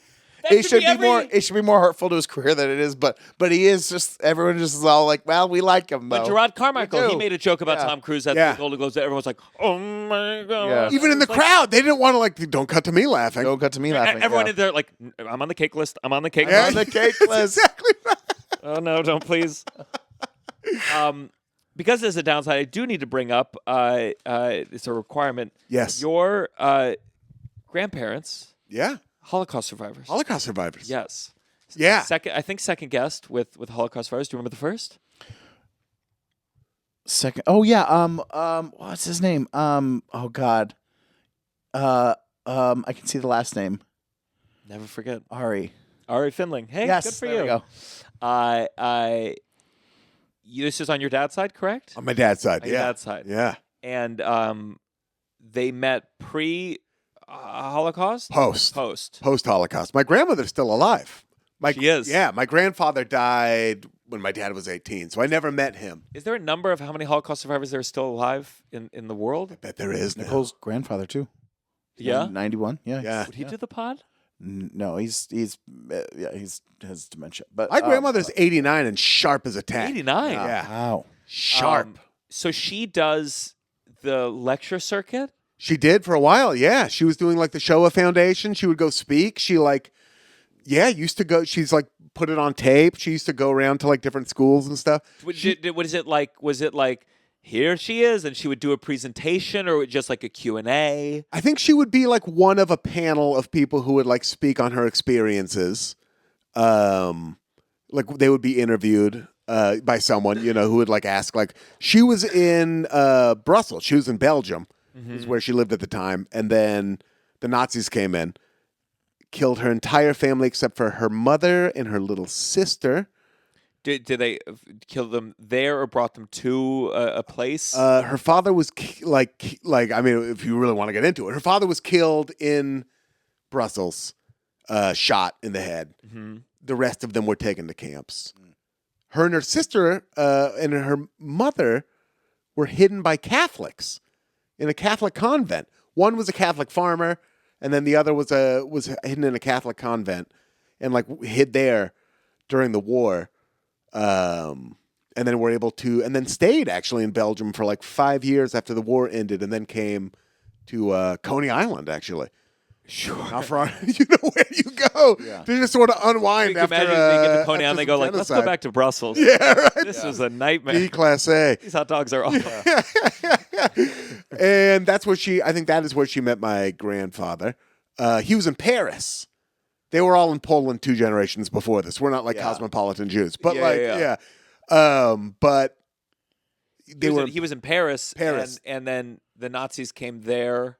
His father abandoned them and moved to Israel, Uh-huh. that area. Like abandoned his wife and kids, who stayed in the same apartment in Paris for the entire Nazi occupation. So he left. Of He left Paris. mid occupation. Like he was like, I got to get out of here. Their he didn't father- leave. He didn't leave just to leave. He No. left because. Yeah. He He didn't bring him. No, That's- he couldn't. It was like And you're gonna hide in Israel. That's the one place. I know go and you look. could have gotten him in there, right? Yeah, and it's so it's like terrible. Our last name used to be Katz, and then and now I'm Ian Karmel, and they were like, well, we're not keeping this last name of the man who like abandoned the family. Wow. So That's why they changed it when they landed here. when they landed here, that was part of it. Then there was also the whole like Katz sounds a little too Jewish. You know, like Ellis Island didn't change anyone's last names. I read this book last year or 2 years ago, People Love Dead Jews, which is one of the things in there where Wait, the name is People Love Dead Jews. People Love Dead Jews. Yeah. It's a great book. It's super interesting, and it's not as like downsidey as you Sure. might expect that book to be. It's one of those books that Yeah. you're scared to read in public. Yeah. My favorite. And I'm one of them. Yeah. One of my favorite tweets of all time was it's a book. It's called The Rise and Fall of the Nazi Empire, and people were like, "How do you read this in public?" And someone said, "Well, for the first half, you got to go." And the second half, you go, You're like, yeah. And I All go, right. Yeah. God, I love that. God, That's it's so funny. Hilarious. So when did they change their name? They landed When they got here. But you're saying people did not change their name at Ellis. So Ellis Island didn't change anyone's last name. That was like a excuse that people made up. Everyone, all the people who did it, because like at Ellis Island, if you showed up here and you spoke Polish, they had Polish people. They had people who spoke Polish to talk to you and process you. If you showed up, you spoke Russian. If you showed up and spoke Yiddish, they had people to process you and do. If your last name was like my wife's family, Bialystotsky, they were like, well, you're still Bialystotsky. And they were like, all right, but once we get here, we're going to change it to Brown. So people... And then when people would ask, they'd say, oh, they made us change it at Ellis Island. Because they were a little bit ashamed to turn their back on their background. And this is... They were like... That's like the trains. I'm late because of the trains. Yeah. Carmel because fucking Ellis Island. You know, they hate to see a Jew succeed. So, but yeah, that's so. But we changed it because for the Americanization of everything, and then also the great shame of what have been my great grandfather abandoning them. But yeah, and they all lived in New York. They moved to Coney Island, then spread out to like Long Island, other parts of Brooklyn and everything. And now none of them live in New York anymore. Did you ever find out? Did they ever find out what happened to him once he moved to Israel? Like, was there any sort of No contact. If he lived and they lived, that's awkward. You're like, well, thanks. We all lived, and now Super awkward. Very And then we awkward. ended up having other family like in Israel. Yeah. And like, and all over the place. But no, I don't think there was ever any. I think maybe my father found out like when he died or something like that. But there wasn't any. Because he's like now, like I think a lot of older Jews get into the genealogy trees. Yeah. Where it's like now And we're. it's one thing to abandon your family. It's another as the Nazis are As they're approaching. coming, I know. That is brutal. Sorry, no Shameful. room. Yeah. Bye. Awful. And then like the things that my, great grandmother must have done to like stay alive and hidden in that time. It's just like, it boggles the mind. Like if your dad went to go out to get a pack of cigarettes, you're like, could you wait till the Nazis? It's almost worse than just abandoning them normally. Yeah. Just like abandon. Yeah. Also, like, they're really gonna like slow me down as I like flee Paris on this bicycle or however he did it. Yeah. No, they just knew he wasn't there anymore. Did you go to any of these presentations by your?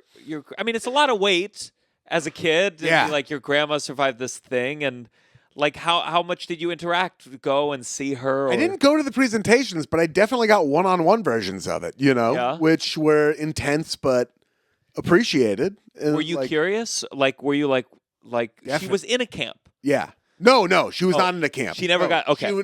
So she was not a camp survivor. Sure. But she survived the, like she was just hidden in a Catholic convent. Yeah. So I guess a lower grade of survivor, less impressive. Sure. Right? Yeah. There should be some rankings. Camp is There is, yeah. Like you She's get not a a- lot of street cred if you're. She's not a gold star survivor, you know. Well, she was, but like not the right one. Does she have a tattoo? No tattoo. No tattoo. Her sister is also still alive, by the way. They're both very sharp. The two people and their mother died, of course, but like the two sisters who survived from their family are still alive. Oh. Yeah. Do you feel? Because I do have more Holocaust jokes than I should. As a I did Jew. too. Yeah. You did you? I did.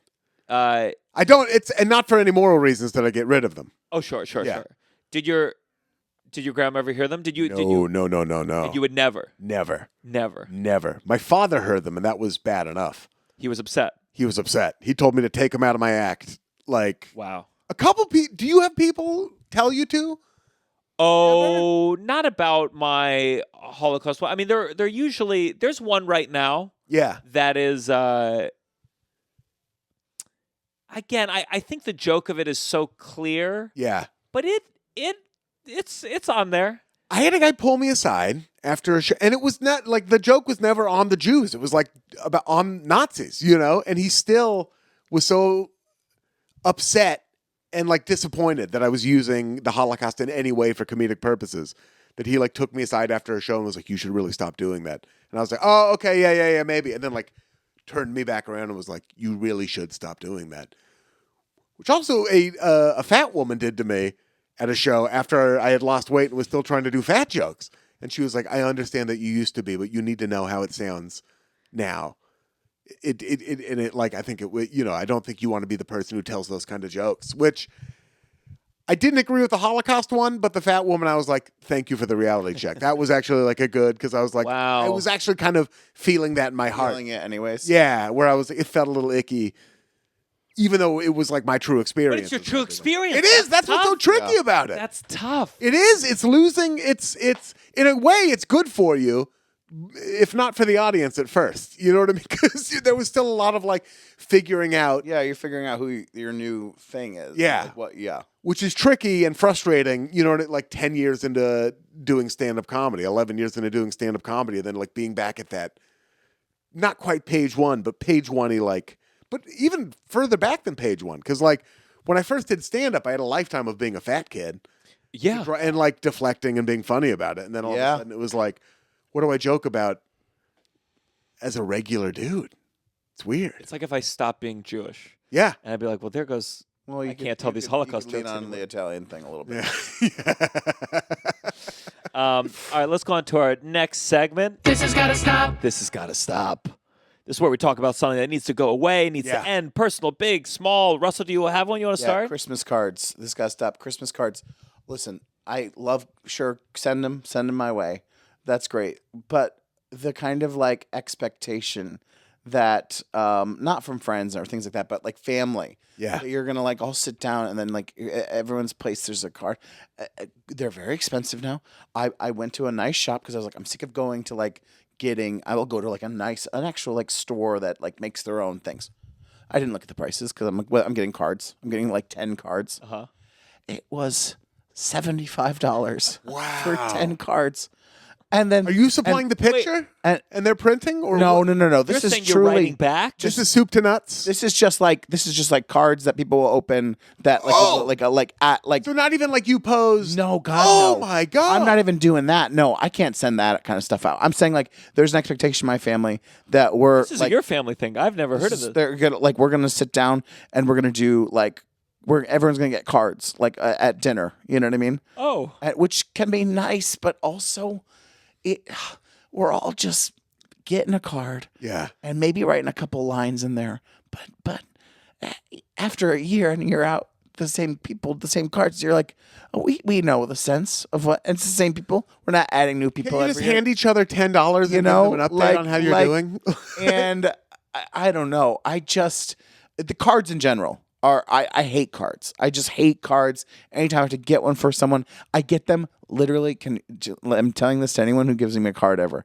I open it up, I read it. If it's like really like a long thing from an impressive person or a director or something that I'm like, oh, I should save this, I'll save it. If it's just from a friend or family member that I love, and I read it, immediately goes in the trash. Like maybe I'll put it up for a day, one You're telling- day. Okay, hold up.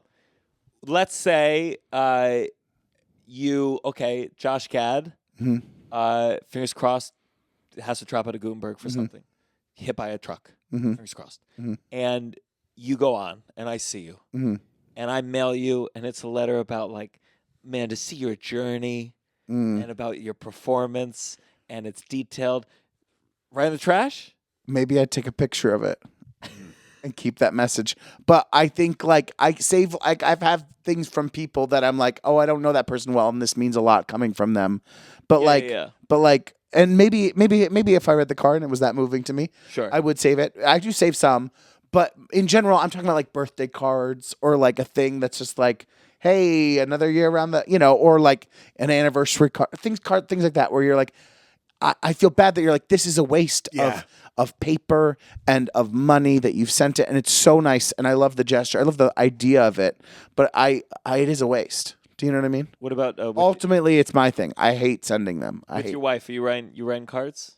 No, because she hates cards too. Oh, that's Oh, that's nice. Yeah. My mother will send a card thanking you for sending her a card. Yes, exactly. There's people Brutal really cycle. culture of that thing. That older they we get cards from a couple people multiple times a year over just like St. Patrick's Day. You're like, St. Patrick's Day. We're not Irish. Like it's like, you know what I mean? You're like, what is this card for? I thought you were talking about Christmas cards with the pictures on it. No, I like those. Those are fun, but do you have anyone? I have like one person in my life that it's like industry tangential, and I'm like, why are you sending me a card of your family? Yeah. Oh, Like this is not. I'd rather be on the Tom Cruise cake list than whatever this fucking list is. our friend Jessica Fry and Max, they do a good job with theirs. They do. They've been doing like her and her husband. Now they have a kid. Do like a funny. That's good. It's A funny one, Yeah, and it's funny every year, and it's weird, and it's like they think it out and they do something. I love that one. That's my favorite card to get. Yeah. But yeah, sometimes it's just like, it's just like the same for people that every year, and you're like, what is this? What is this for? I don't get those that much. I don't get that many cards. The idea behind those was to when like you didn't see anyone and you didn't have Facebook or Instagram. Was Yeah. Like, hey, here's the update on this kid. Yeah. You're not going to see until their bar mitzvah. Well, I guess not Christmas card. Yeah, you know what I mean? For like another 10 years. So they play soccer and they're good at history. You know what I mean? And then here's this update on this kid, and here's what my wife is up to. Yeah. And here's your once a year update. But now we don't need that anymore. Yeah, that's so Yeah, true. yeah. It's out, I remember as a kid, my family used to get a card from like family members that were like they weren't cousins, but they were like, they were further away but related somehow. Yeah. And every year they'd send a really long, crazy note of their updates, and it would just be bonkers because you're like, I don't really know these people, but this is crazy. And then the picture would be kind of weird. It was like clear every year they couldn't get the kids to do it. Yeah. So sometimes it was just the parents with like a goat. Like it was just There's a an really implied crying child off. yeah. I have some friends where they had babies, and Yeah. the babies are very cute, and they text me pictures and videos, baby walking, and it hits an age where I go, okay, not that cute anymore. Yeah. Yes. That's just a 4-year-old. Yeah. I don't need to. Sometimes I don't need this many pictures. of 4-year-olds Sometimes on my also the editing, like you gotta pick out the best moment. Yeah. We don't need a 4-minute video. we need what's the best 13 seconds in there? Let's think about like what's I the like best that. A master class on sending the videos to your parents. That would be A masterclass, like being like, okay, this is the interesting part right here. the government should do that. Oh, just like We won't help you raise the kid, but we got to take care Yeah, of but Yeah, here's yeah. here's how to pick the 9 seconds that people will actually watch. yeah. I have a friend. Sometimes also if I'm like having a frustrating day and my friend sends me a picture of his kid, I'm like, I don't fucking care. I don't care today. Yeah. Yeah. Well, because also you're like, sometimes that becomes the whole relationship. Yeah. You're like, okay, what, like, I know enough not to send a picture of my dog every day to people. Yeah. Like, not that that's the same thing, but it is a thing where it's a crutch you can lean on. It's to be like, our thing that like I get more joy out of than you, even if you get some joy out of it. You know? Yeah. Listen, I don't have kids, so I'm sure this is a challenging thing, but all my This Guy Stuff will relate with kids where I have some people where, like, if they don't get back to you on time, Yeah. or they just ignore you or whatever, they always have to tell you what was going on with their kid, and that's why they couldn't do it. And so it's always like, hey, sorry I didn't get back. My kid had a sneeze. Hey, I didn't get back. Yeah. My kid, pa. Eric And got a sometimes I'm wasabi just pea like, stuck up his nose. yeah. Yeah. And I'm like, I don't, and because it's about a kid, that is carte blanche for whatever behavior exhibited. Yes. It's your kid, of course. I can't go, hey, sorry I didn't do that. I found a great porno and I jerked off 3 times last night. I can't do that. Yeah. But it's 3 times of the same porno? That's 3 times the psycho. same. Well, all the porno out there in the world. And I only watched the same 20 seconds. Oh of it. my It was God. wild. At that point, the storyline does have to sort of grab you a little you were bit. You know really, what I mean? yeah, I do want There's to got see to be what parts where happens you're with doing that. porn and you're like, no one's going to watch this part. yeah. I was going to forward past this part. Oh my God. It's that thing. It's fine if your kid had something happen, but I feel them do it every single time. Yeah. Every single delay. Oh, it's because of this, it's because of that. And I'm like, unless your kid is dead, enough. Yeah. Absolutely. I haven't gone to a funeral for a kid yet. Oh my God. I'm just saying that's as a fact. I wasn't saying I want to, but I'm saying that'll definitely be a life event. Any listeners out there? Any listeners? Give me an Wants an invite. invite? Can you imagine the priest like, we have one of the hosts of The Downside in the crowd tonight. Checking something This has off got to his list. stop. Kids dying. What the hell? You have a this has got to stop. I've prepared several. Of course, please. So I gotta. Oh, just got 13 text messages. Okay, sweet pickles. That's a quick one. Uh-huh. I'm out on those. I hate it. Oh yeah. I've never enjoyed a sweet pickle. I don't either. Every time I'm reaching for a pickle and I think I'm like in for like a spicy bite or a delicious savory sour and I bite into it and it's sweet, it's just upsetting. Yeah. No more sweet pickles. It must have been a later. There's no way that was like back in Poland. They made this. It must have been a mistake. Had to have been. Had to Yeah. have A been. bag of sugar fell in. Yeah. It does feel like a goyim pickle, right? Like a sweet pickle. They even call them bread and butter pickles. Mm-hmm. Yeah. Yeah. Feels Dutch. No shade on the Dutch. Sure. The disingenuous LMAO. Oh. In which context? A text conversation? So someone's like, on social media. When someone's like, okay, so landlords are just going to cut off people's heat this winter, LMAO. And I'm like, all right. It's become the millennial psych. And I just think it's run its course. We need to get rid of that. You're not laughing your ass off. And I know you're not laughing your ass off, but every time I see like the LMAO, I'm like, all right, like you tone it down a little bit, right? Just be earnest about your feelings on it. Yeah. You want Twitter to be more earnest. I would like it to be a Really little hurt my feelings that the landlord cut off my heat. And I'm worried. Yeah. I get I'm that. worried. And I mean, listen, I hate the way that I write emails, and I hate the way that I sometimes text. I do ha ha ha.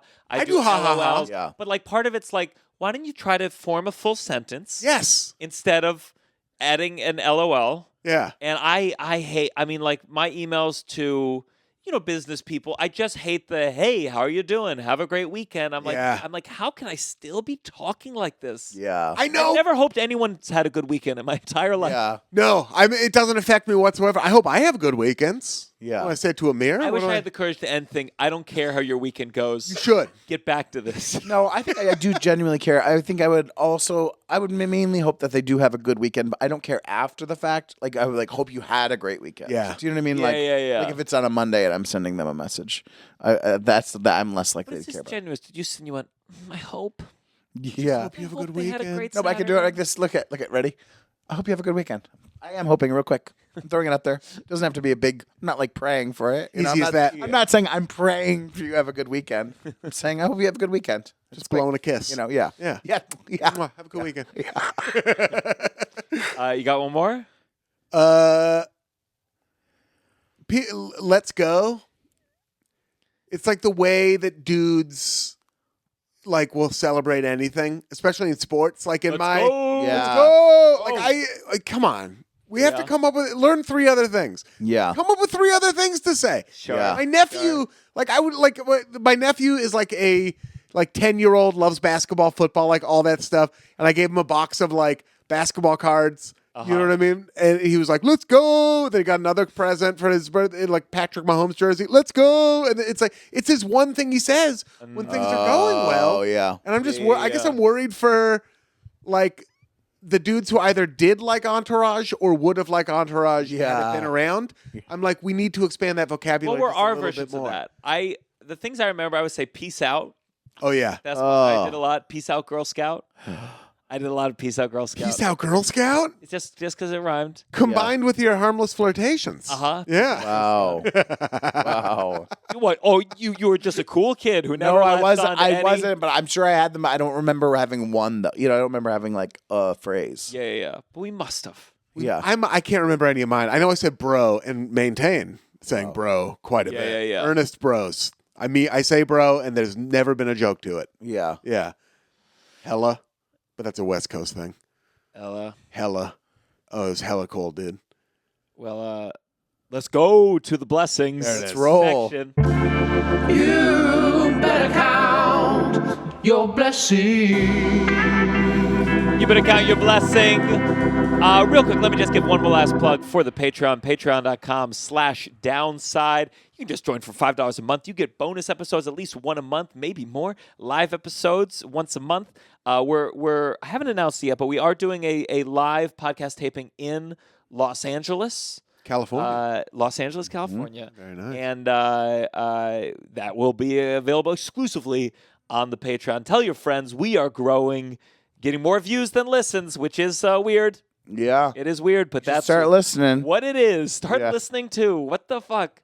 What is Love that? that you're watching. You would have had to put a gun to my head to make me watch a podcast like 5 years ago, and now it's like the dominant way people consume it. Yeah, I think I think they are still kind of listening, and it's just there to It's on in the glance at. background. Yeah, Yeah. I'm not going to look gift horse in the mouth. you're good looking guys. Feel free. Yeah. guys. That's it. It's a beautiful studio. And I loved on our last episode, I talked about how people were making fun. They said the couch was too small, and all the comments. Someone said the couch is not small enough. Wow. So- Smaller. Smaller. Smaller. Together. Yeah. I can't wait to have your cold tomorrow. Yeah. Do you have a blessing? You go first. I wanna know a theme. I'll say this. I'll say my Yeah. thing. Again, because he mentioned on his podcast, I did. So I think it's okay. I did this pilot Oh, yeah. presentation. Yes. And the host of it was my comedic idol, Anthony Jeselnik. Yeah. And it was my first time meeting him. And you it doing it was, with Kyle Kinane? I did it with Kyle Yeah, Kinane. I was out with yes. him the night before. Yeah. Yeah. Great. And then Jeselnik did like a little shout out on his podcast, and it was very cool because this is embarrassing to say that's my like comfort podcast, Jeselnik's podcast. For sure. And sometimes I put it on when I go to sleep. And Tovah was awake, and suddenly Tovah woke me up, and I assume it's a night terror given her. But she was like, no, go back. And it was Jeselnik like talking for a minute. It's just saying some very kind things About him. about me. About Gianmarco. This is lovely. It was Yeah. very. It was very, surreal. very, very cool. It was very cool. There was no, and it was weird because it was like I knew it was a taping, and I had to get over meeting him right away. I had to like be funny, Yes. and be like even rib him a couple times very quickly, and it was That's hard to do, man. it was hard to do. That's really hard Mulaney to do. came by the cellar. I'd never met Mulaney, and like I was like I went to the place where I said, "What is my mouth is? I'm being weird with my mouth," Yeah. and it was just shocking. Yeah. Also, there needs to be a way. It's so silly when he goes, "Hi, John," and it's like And you're like, shut up. we know, Yeah. but it also I don't know if I like it more if he said, "You know, I think it's him. you know." No, you just have to introduce yourself like you would, you're You human. do. Yeah. Yeah, you go, hi, Yeah. yeah. Gianmarco. But it was very surreal. Like in the rehearsal, and Justin walks in and goes, Gianmarco. And I'm like, oh my God. Yeah. So very cool. Yinzer accent. Let's hope the show gets picked up. Yeah. More panel, baby. Panels. Do you have a blessing? Yeah, I'm gonna go with Nicole. So this year has been a lot of reflecting on 2023. I guess we're in the future. It's already 2024. It's fine. a bit off, sometimes more than I can chew in 2023. All good things. Lots of performing. Some jobs that I still have that. Why do I still have it? But I still have it. Not this, you know. But I at times had multiple full-time kind of things. Yeah. And we have pets and we have little things. And so I just feel very, you know, she really has helped maintain and take care of things. And I want to be, you know, just highlight how thankful and grateful I am for all that. Because it's been like, it's just been, I'm trying to be better about it as I'm looking at a new year of not doing that, like saying yes to everything. And it's hard though. And, but I want to be more thoughtful about it because I feel like I'm on this kind of thing where it's all good stuff, but it's, I can't maintain it. It's not a life that you can just have stuff every day all the time. You can drive 80 miles an hour through Big Sur too. You know what I mean? Like the stuff passing by the window really fast. Sometimes that's the beautiful stuff you want to slow down with. Yeah. But that saying no is so hard. It is. When you weren't even asked for the longest time. I know. Yeah. Oh my God. Yeah. So, but I want to, you know, I'm not, you know, but she's had to like really help, like do so many more things than is fair. And so I feel like I'm just thankful that she's done it. And yeah. If I have next week, your blessing was your divorce lawyer for Yeah. helping arrange. How I just like, you know, it's even if I just had to do the 8 shows a week, it's a nightmare to like have that 8 shows a week and not, you know, those are your nights. That's a tall thing to have over a year now of like doing 8 shows a week. So it's. I hear you.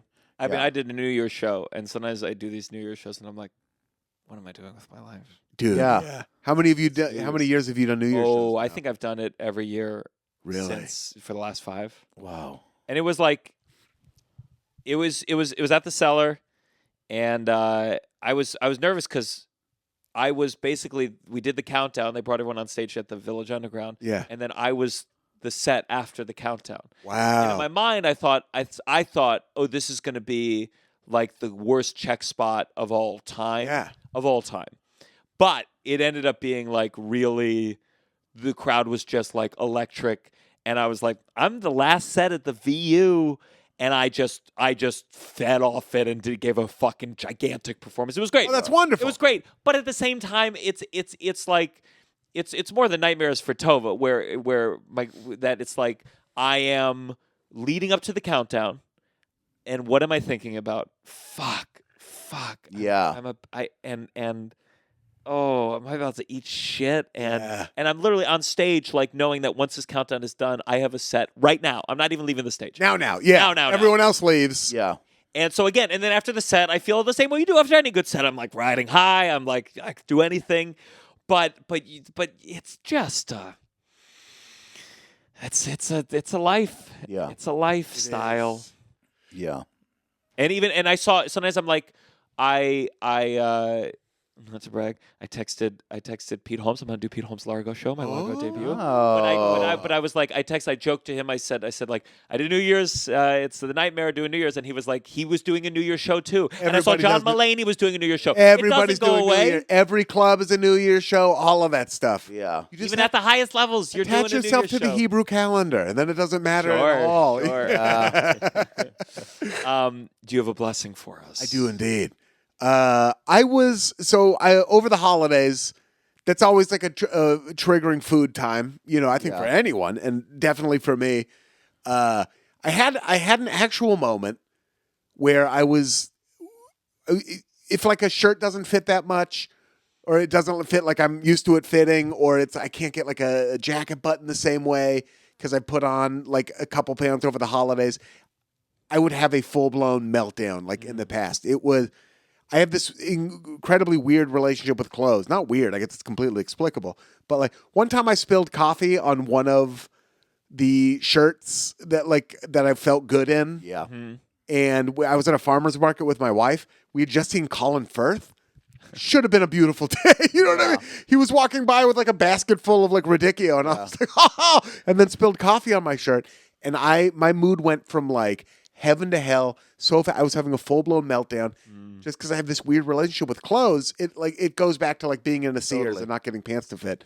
And I had a moment for the first time in my life where it feels like a greeting card kind of thing, but it was like I just accepted my body, where I was like, this is what you're like right now, and you'll probably take some of this weight off again after the holidays, and you're not eating like all these sweets all the time, and right now this is who you are, and that's beautiful too. And like it actually landed, which is like never a thing. I've said that to myself before. Yeah. And then in my head, you're like, you fucking liar. You're lying. Yeah. You're lying to everyone. And this time, like, it actually landed. Amazing. And I accepted it. And that was like just a very beautiful moment. And it was just a thing that, like, I guess took practice.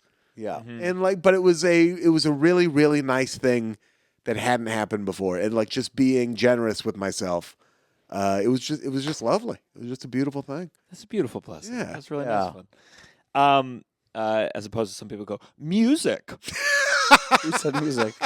Remember? I was alone for it. Oh, I was yeah, in LA. yeah. And I was like, please, fucking Yeah. Jesus Christ. It's music. I am thankful for music, though. Yeah, absolutely. I love Yeah. music. Some of it. Yeah, some of it. Some of it. This is coming out January 10th or January 9th. By the way, guys, just so you know, we're doing everything we can to make these. It's always going to be a little bit of a struggle, but to like record and release it soon, so you can be up to date. We are soon going to have an in-studio producer. I hope you know. I take the show seriously, and hopefully we'll get to a point in the next year where we are recording and releasing the next day more often than not. Ripped It is from the not headlines. easy. It is really fucking hard to make that happen. Yeah. But also we have check out The Downside. We have a TikTok page now. We have an Instagram page exclusive for The Downside. Help us build this up. Tell your friends. Share the clips. And thank you for those of you who have joined the Patreon and those of you who just listen. So many people in Philly. They wish you were there, Russell. And I told them, I said, Philly, that is manageable someday. We could get you to Philly. We can get We could Philly. you to Philly, Toronto, Yeah. Chicago, and LA. It's coming up, baby. LA. So what do you want to plug? Oh, yeah. January 9th. I will be at Hyenas in Fort Worth, Texas on the 19th and 20th. The Desert Ridge Improv, February 1st through 3rd. New Orleans, Louisiana. Ooh. At Sports Drink, which is a fun Sports little venue. Drink, Have you yeah, done that? Yeah. March 8th and 9th, and then I'll be at the Punchline, March 13th through Which the Punchline? 16th in San Francisco. San Francisco. Great club. And then March 23rd at Revolution Hall in Portland, Oregon. I have a podcast, All Fantasy Everything, where we fantasy draft really silly stuff. We got to have you guys on if you'd like to do it. Please. Oh my God! Yeah. Now, have you done musical theater ones? We did musicals, but so two of the other hosts aren't very musically theatery people. Sure. We had Mark Shabelsky on and drafted, I think, musicals, but We could do Gutenberg producer guests. that would be really fun. We could have the two of you, and then my wife could do it. Dana Schwartz, who's a huge musical fan. Oh, I yeah. would die. and then we could just draft like songs or whatever. Yeah. I'm seeing Merrily We Roll Along tonight. Tonight. Oh, Really? beautiful Expensive evening. tickets on It's very Broadway. expensive. Insane. Yeah. Insane. $300 for like a Tuesday night. Are you show. going, two of you? on. You and Tovah? Me and Tovah. Wow. Yeah, and that was like discount. Yeah. That's pulling some strings. Yeah. Well, I have all these $100 people come in tickets. and they're like, "Can you get house seats?" And I'm like, "I can get you house seats. House seats are $250. Oh, you know, wow. like it's crazy. For Gutenberg. Yeah, Yeah. $250. To see Randy Rainbow, there's no amount of money I wouldn't spend. Absolutely not. Priceless. Russell, what do you want to plug? I don't know. Follow me on Instagram at Russell J Daniels. I'm in the final month of doing Gutenberg, and then I don't know if I can say it yet, but I will be performing again come February, end of February to end of April in New York City. I'll be announcing it soon. If you're a real listener, you know what that again If you meant. know again, oh yeah, You know what performing that again meant. So a Something limited exciting. run with an old friend. Yes. That's very exciting. I can't wait. Now, be honest with me. Yeah. I should see it again. No. You won't feel hurt if I don't see it again? No, you've seen it twice. Okay. Tickets going to be $300? No, they'll be much cheaper. For me, everybody, I am headlining a temple in Miami, Florida, January 18th. A temple. Let's hope they don't check the Twitter. January 19th through 20th, I will be in Boca Raton. January 21st at Naples, Florida. And then weekend after that, I'm in Tacoma. And then January 28th, I am in Spokane. And that'll be in LA for 2 weeks doing stuff. And I just found out today, I will be on Pete Holmes' Largo show January 30th. I'm very excited. First time at Largo. Largo. Feels very cool. My first time at Largo was with your boy Anthony Jeselnik. Was I it? was blackout drunk because I came from a holiday party and I embarrassed myself. Really? On stage or backstage? On stage, backstage. Wow. I don't think particularly embarrassing backstage, but just everywhere embarrassing. Oh. It was his show. He specifically requested because I had this joke about Shaquille O'Neal that he'd heard was really good. And I was like trying to do both. And I was like at the holiday party and I only had a couple drinks. I swear to God. But there was something about how stressed I was like coming, because like that run to the holidays was crazy stressful. Yeah, And I was sitting there and I had like 2 cocktails, maybe 3 cocktails. But like this was when I could drink like 15 cocktails. Sure. And like it just washed over me. And I was like barely in touch with myself and still did stand up at Largo. Haven't been back. Oh, Jeselnik, his show, it's Jeselnik and Enemies. It's such a good. Yeah. Oh, I'm in love. All right. Thank you for listening. Thank you. Happy, sad New Year, because this is the downside. 1, 2, 3. Downside. Downside. You're listening to The Downside The Downside. with Gianmarco Soresi. Welcome to the broadside. Broadway side. On Broadway. How many Broadway shows do you think we've seen together? Ooh, I don't know. Let's see if we can remember them all. Okay, 6 was the first one. 6, and that was Our first anniversary. Then we saw Funny Girl for our second anniversary. But did we see Really? No. Did we see something else? We saw Funny Girl for an We anniversary. saw Funny Girl for an anniversary. I thought that was the gift to me. Yeah, but it was on our anniversary. Parade. Parade we saw. We saw Little Shop off Broadway. Little Shop off Broadway. Shocked. But the problem with having me as a guest is I'm not going to say anything negative. About Specifics. what about you? You can criticize the book of a musical. Maybe I want to represent that guy one Stephen day. Sondheim is dead. No, the guy who wrote the book of Shocked. Oh, the guy who wrote the book of Shuck. Sure. Edit that out. So we got to see Merrily We Roll Along. Is that all we saw together? I think so. I mean, you've No way. certainly seen so much more than me. I can't. What have I seen that you were not there for? You've seen so many We saw more. Moulin Rouge. I did not see Moulin Rouge. Who did I see Moulin Rouge with? Jaden? My sister. Your sister? My sister. My sister? I guess so, yeah. Gutenberg. We didn't see it together. Yes, true. And you got to see I saw it Russell. twice. I saw it with the original. You had to see understudies. I saw it opening night. Oh, yeah, you saw it Yeah, too. You saw seen it it twice. Wow. Who's a theater nerd now. Well, just to preface, I went into this relationship knowing nothing about theater, not really giving a shit. But just And- a reminder, she grew up in a Chabad community. Yeah, it's not my fault. And when you saw Theater Camp with Ben Platt, you had a very emotional reaction suggesting that maybe this was an avenue you would have been. Yeah, I think I was always like, ugh, I hate theater because I economically and religiously never had the means in which to like discover it. I think if you didn't grow up in New York, especially, getting to know theater, especially before the internet, is a privilege. Like getting to see touring productions, being able to Did you afford ever see anything Spam-A-Lot in high school. with the high school or No, on with your my own? parents, because I was a big Monty Python fan. Yeah. Because you could rent DVDs for much cheaper than theater. Was it a mind-blowing experience? Was it like a Yes, but because of the comedy, not because I don't think the theater was a mind-blowing experience to me. Yeah. But I think theater camp was like, oh, you would have liked this if you had the avenue. Like you would have been in this world if you had the means with which. And I think my hatred or my like, ugh, theater people are so annoying. If I'm just being honest, was probably born out of the fact that I just never had it afforded to me. That being said, and I now I'm shitting on things twice. Maurice Crisis I'm gonna get so many hate comments. Marie's Crisis is hell. So on Marie's earth. Crisis, for those who aren't, They know if they're listening to this. They know. not everyone outside of New York, they'd hear about. Maybe they heard a legend. It's Mecca. Marie's Crisis. It's Mecca for theater. So there's two real, at least in my mind, two big musical theater places. There's the 54 Below? Duplex. Oh. Well, I mean, for like singing, for you get to sing. The Duplex, you can, it's like karaoke, but with pianos. I'm sure there's other ones, but that's like a big musical theater spot.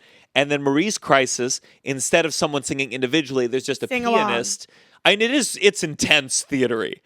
It's just sing along, and everyone. Imagine 100 people singing "Defying Gravity" all at once. It's a lot. But they're all like so proud of themselves that they know there's and the bed. It's like if they're singing the what's the one with the cow and From Into the Woods. Into the Woods. Everyone's like and they're all looking at each other so proud, and you're like, But and it's obscure, and you're like, am I? You're describing a Jewish ceremony. Like talk about your pride in the knowing the thing. Like that is what I understand. they're doing. I understand. It's just not my culture. Your culture is not my costume. I don't know. my culture is not your costume. Yeah, and I don't want to wear it. I didn't want to wear it, but then. But I think what's so interesting is like I can at the same time understand the feeling of like everyone Yeah. but it in you it brings out a like ugh, and maybe you wouldn't have liked theater camp. Is my point. It's a lot of those people. Yeah, like not the movie, the camp. Yeah. She loved. Yeah, I theater mean, camp. I quit theater in college because the theater kids were so annoying. That's genuinely why I quit theater. I did Hamlet. I did The Importance of Being Earnest. I was a theater kid in high school, but we only did plays because women are not allowed to sing in front of men. But I did The Crucible. I did The Importance of Being Earnest. I did School for Scandal and what's it called? Oh my God, Antigone. So I was a theater kid, and then when I got to college, I did Hamlet. I was Rosencrantz, and then we did Sam Bagstage Left, and then I was so annoyed with the theater kids that I was like, this isn't worth it. These people are, and they were also all being like, and I'm like, I like to act, I like to have fun on stage, I like to play, but the culture, it's like the culture is inextricable from doing it, and I like doing it, and I didn't like the culture. Does that make sense? Yeah, It's kind of like- I've always said that the only time I've ever once someone said years ago, theater kids are annoying or actors are so Yeah. annoying, and it was the first time in my life You were that offended. I said I was like, oh, that's what offended feels like, because I wanted to be like, hey, we're like that for a reason. But I think as I've grown and matured and imbibed more theater, I understand where that comes from.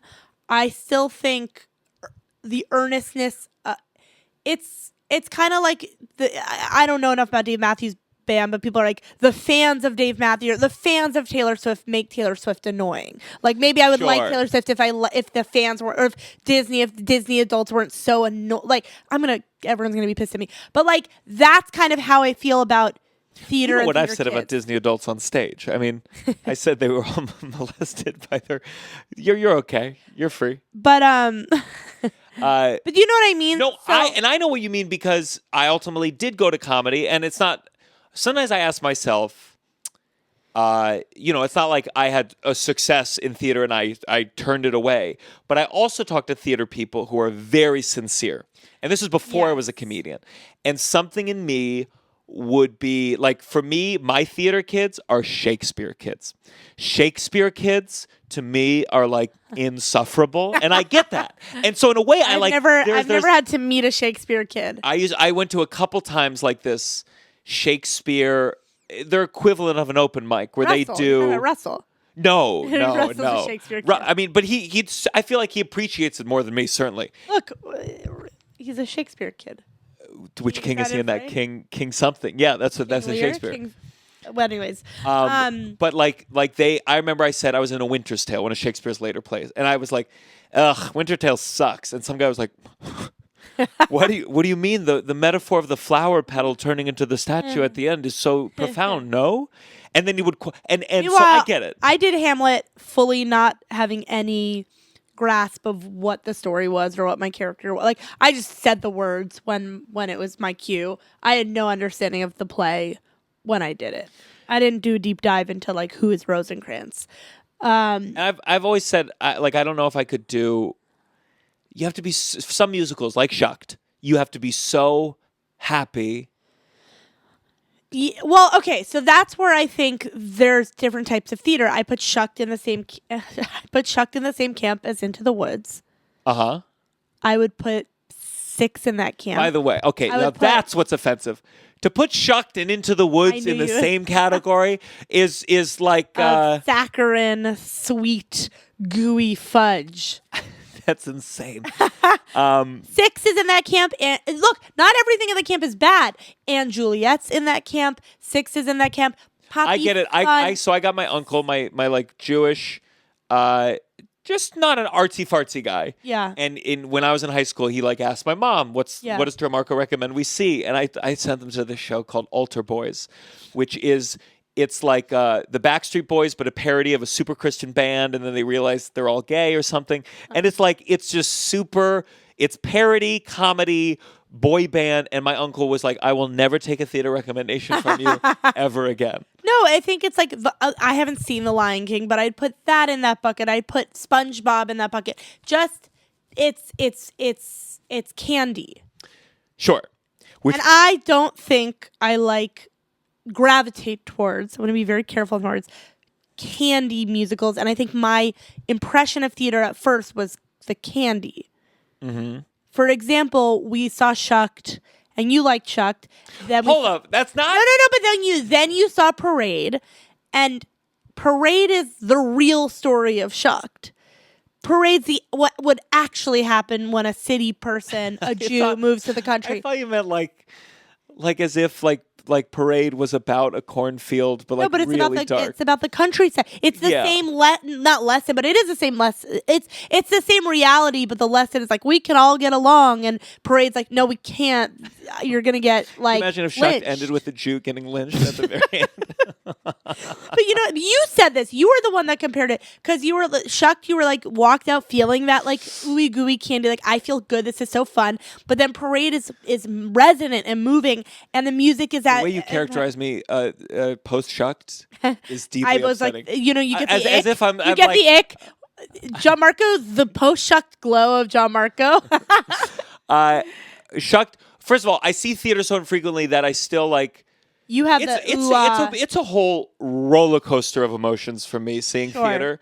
I feel this pain. I feel like, oh, I could still do it someday. Yeah. How can I do?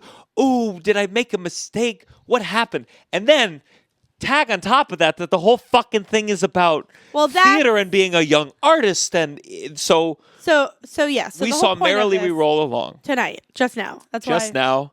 One understudy who I think it would be a good idea. She was so fantastic that to have her on with Russell, Jamila Sabaris Clem played Mary Flynn, which is normally played by Lindsay Mendez.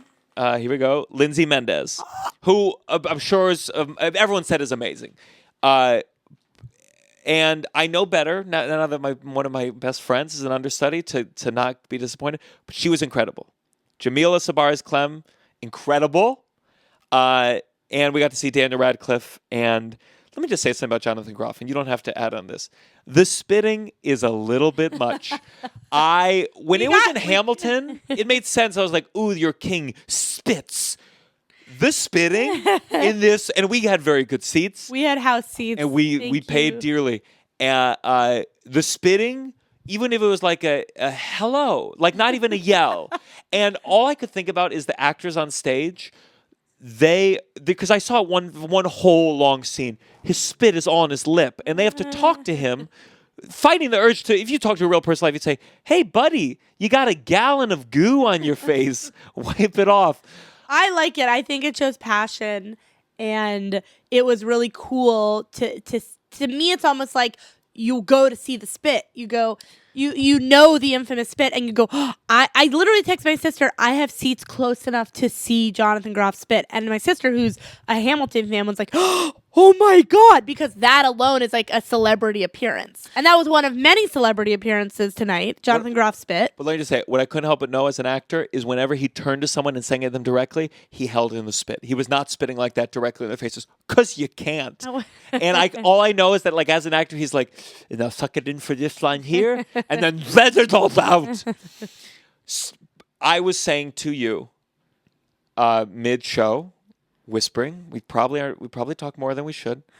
I was like, we have to watch something I've shown you a long time ago, Raul Esparza doing Franklin Shepherd Inc. Raul Esparza, one of my favorites of all time, and I showed it to you. When we first started dating. Like I've shown, no offense, many women in the past in high school that I dated. My first girlfriend, when she went off to camp, she made me a mix of like Belle and Sebastian. Is that a band? Sebastian and Belle? Like cool. Sounds right. Cool indie songs. Yeah. And I made her a CD of my favorite musical theaters describing the synopsis of the shows that led to the song. And like that, I showed you Raul Esparza singing Franklin Shepherd Inc. I think one of the greatest things ever bootlegged in our lifetimes. Who should be fucking? You noticed him. Well, so then he's like, after we get home, I want you to see Raul's version again, even though I know you've seen it, but now you've seen the show. Because it's Daniel's amazing, but Raul is like a beast. And then intermission, and I look behind us, 2 rows behind us, and who is there but Raul Esparza, which in is the audience. crazy. The show's been going on a while. The fact that, like, has he seen it 10 times, or is he finally getting around to seeing it? Why is he seeing it right now? Yeah. That's what I think was so interesting about it. But that's also the thing, not to be all hoity-toity, because we work in this business, we see our shows when? On a, what's today? Tuesday night. No, but I'm talking about like months into a run. Oh, sure. But I just mean, whenever we go to the theater, sometimes I'm like, God, there's so many people I know here. Yeah. And it's because we see it on the days that people who work in this industry We're not going on a Sunday matinee because we're in town from Ohio. Yeah, but it was one of those surreal moments where you're like, maybe the universe and manifesting is real, because don't you think, like you said, it's a crazy, not coincidence, because of course he is there because he was part of the show, but on the night that you are there, that he has such a profound impact on you, that's just very... To be fair, I would argue that every musical we see, about halfway through the first act, I turn to you and I say, when we get home, we need to watch Raul Esparza do Franklin Shepherd Inc. And there's so many times he was not behind us, and this was the one he was. Yeah. And then behind him, Ben Platt, great. So...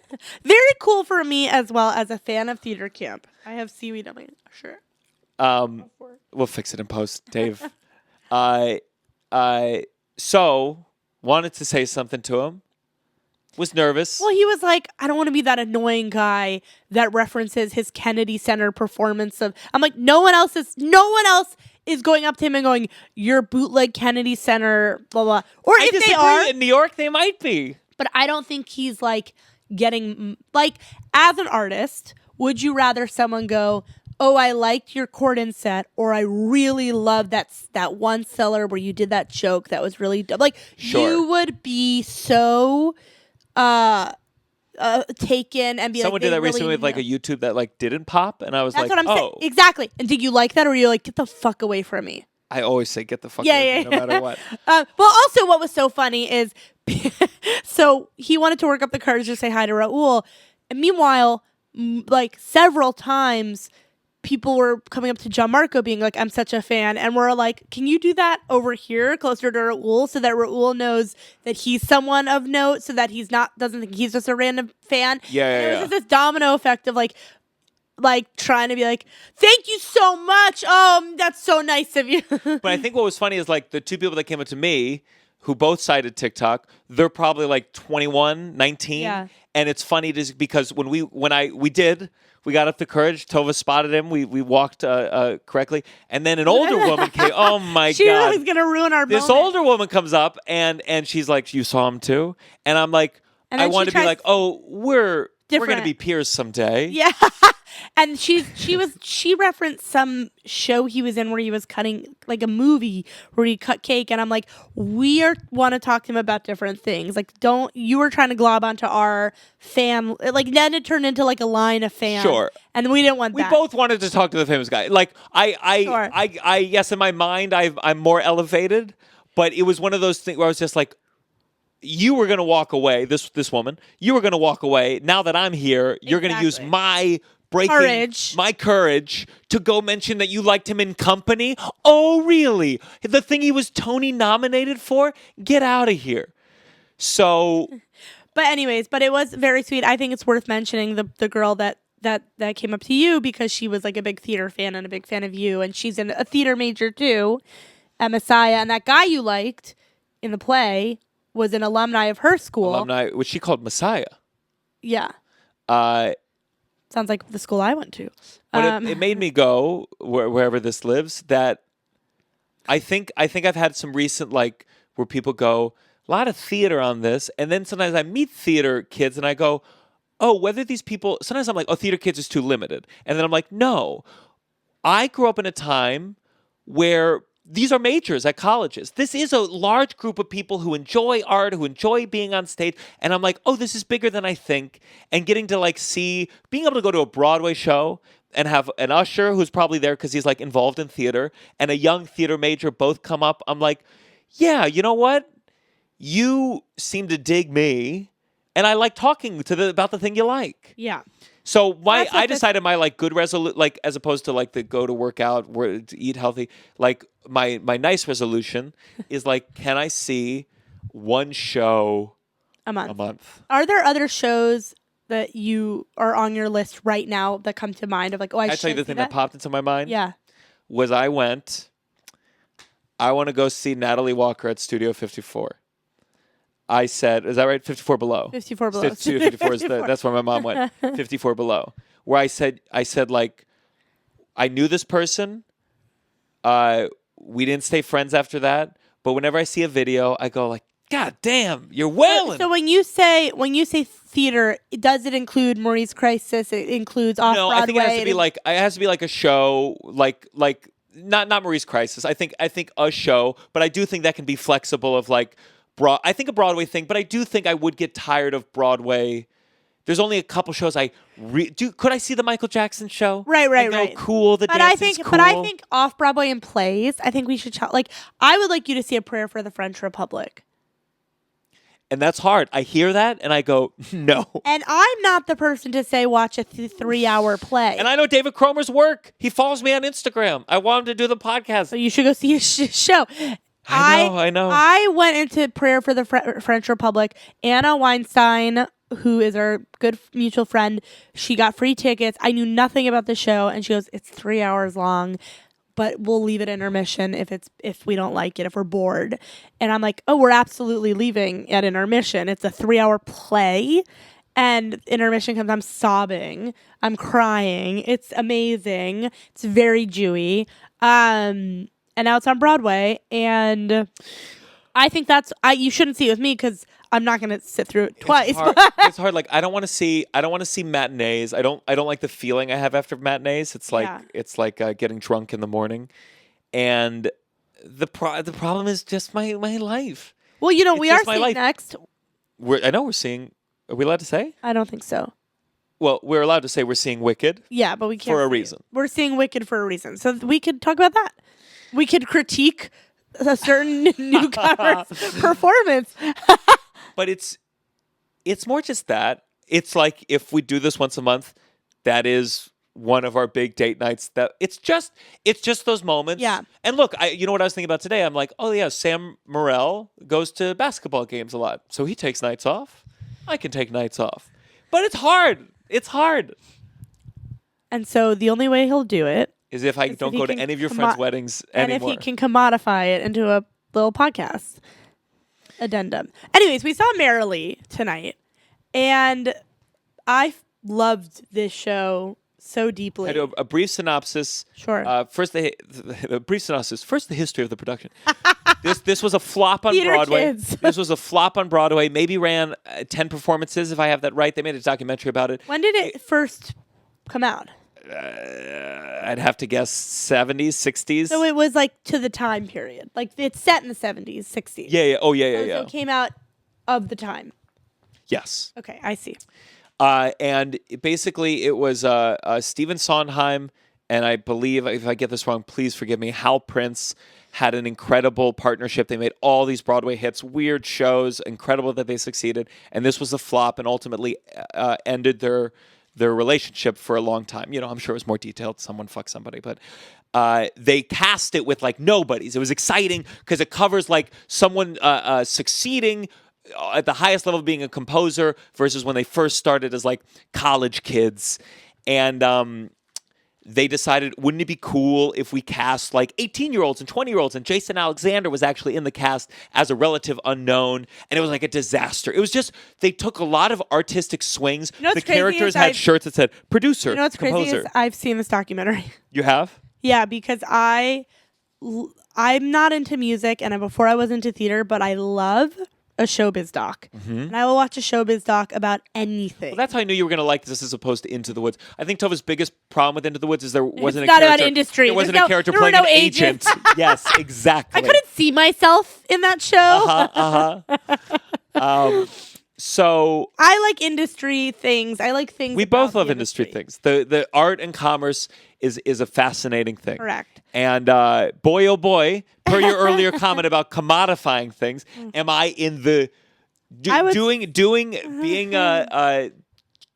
the stand-up route that I have is an incredible mix of like I'm a businessman and I'm a comedian, and this musical speaks right to the heart of it. Yes. I would say that I feel connected to both main characters in different ways.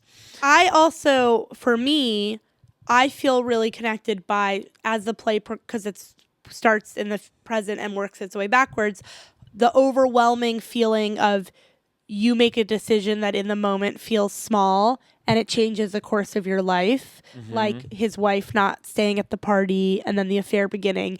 And as a representative, I think the feeling of like, that's the power and the responsibility you hold, that you have to push your clients to make the right decision. And in the moment you go, oh, just do this one, whatever. And then it could, they could stop writing the thing or go off of this. Or if you look at it positively, they could get a 3-picture deal at Paramount or this or that. But like the way it worked backwards, you just saw them making, I wouldn't say mistakes, but just like you watch the moment that's it's almost like Everything Everywhere All at Once, but only one of the multiverses. Sure. Do you know what I mean? And I'm like, show me the one where they go. But do you want? I wanted the ending where they go, in every universe I want to be doing taxes with you, and this show did not give you that. Sure. In every universe, I'd love doing that basement show with you. If we ran a small indie theater Yes. in the nowhere. But yes, but that's, I think, also what I found emotionally charged about it, because as much as I'm on the other side of this and a suit and blah, blah, blah, a lot of my closest clients and my first clients and the way I started was a basement and I call it our potential years, when the playing field was equal, before anyone understood what an agent or manager looked like, before anyone knew what a writing packet was, before anyone even was in the realm of auditioning for JFL. It was before any of that. Like the one person you knew kind of was getting packets for Fallon. But just the time where it was like, you didn't even know what was possible. Yes. Because you just were in it because you loved it so much. And I think of that as like the potential time where the playing field is equal. No one was succeeding because it hadn't even begun.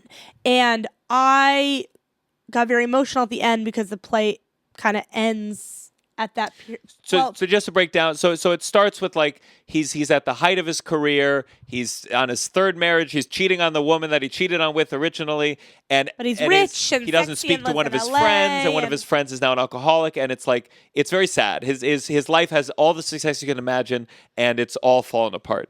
and it goes backwards to see, when his friend and him got in a big fight, and then when did they get their first movie deal, all the way back to them being And the whole point is like his friend is like, we're in it to make the art, and he's like, well, we want to be successful. And I think that's where the art and commerce comes in, is like the two sides of it. And they're a writing duo. They're a duo, composer, lyricist duo, right? Yeah. And so the composer succeeds, the they lyricist have is to be they have to be on the same page with the projects that they create together, because if you're philosophically so opposed, so that's the story. And it goes back to the beginning, when they're just straight out of college, like just a dream and a piece of paper, and they're like, we're gonna make something. And then you see them start to make that thing, and then you see the like, well, pause making that thing so you can go make a movie here. And he goes, I don't want to make a movie, I just want to make the thing. That's what I got into it for.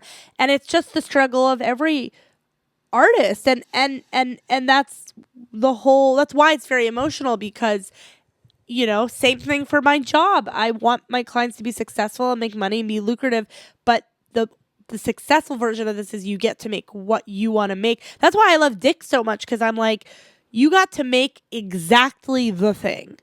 I'm sure there were compromises along the way, but Dick's is an insane musical. I can't believe it got made, and to me it speaks to like the heart of when I was going to UCB and seeing fucked up weird stage shows. They just took that and they made it a A24 movie. And how many people get to do that versus ending up in like Minions 9 when they started making fucking identical twins? So that's what this show represents to me. For sure. I think, though, there is the showbiz element, and then it's, as I talk about, it's just like the poison and allure of money. I mean, I just think there's such a... Just all the temptations along the way. And I don't know. My biggest critique, I think, of like the book is that... You okay? Yeah, sorry. No, it's fine. My biggest critique of the book of the show is that all the money things, the woman he cheats with, the people he hangs out with, they're all kind of like...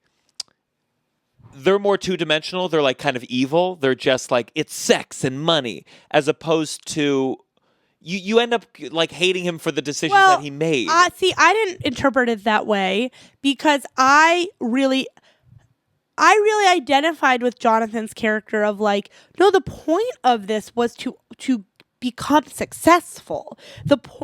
I think that's like the point.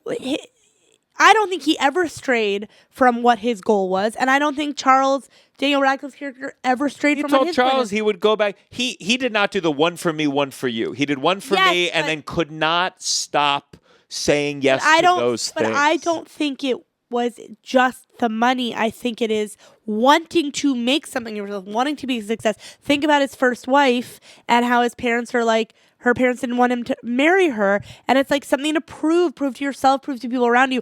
I did not interpret it as just money, money, money. I think that's how Charles interprets it, because he's resentful.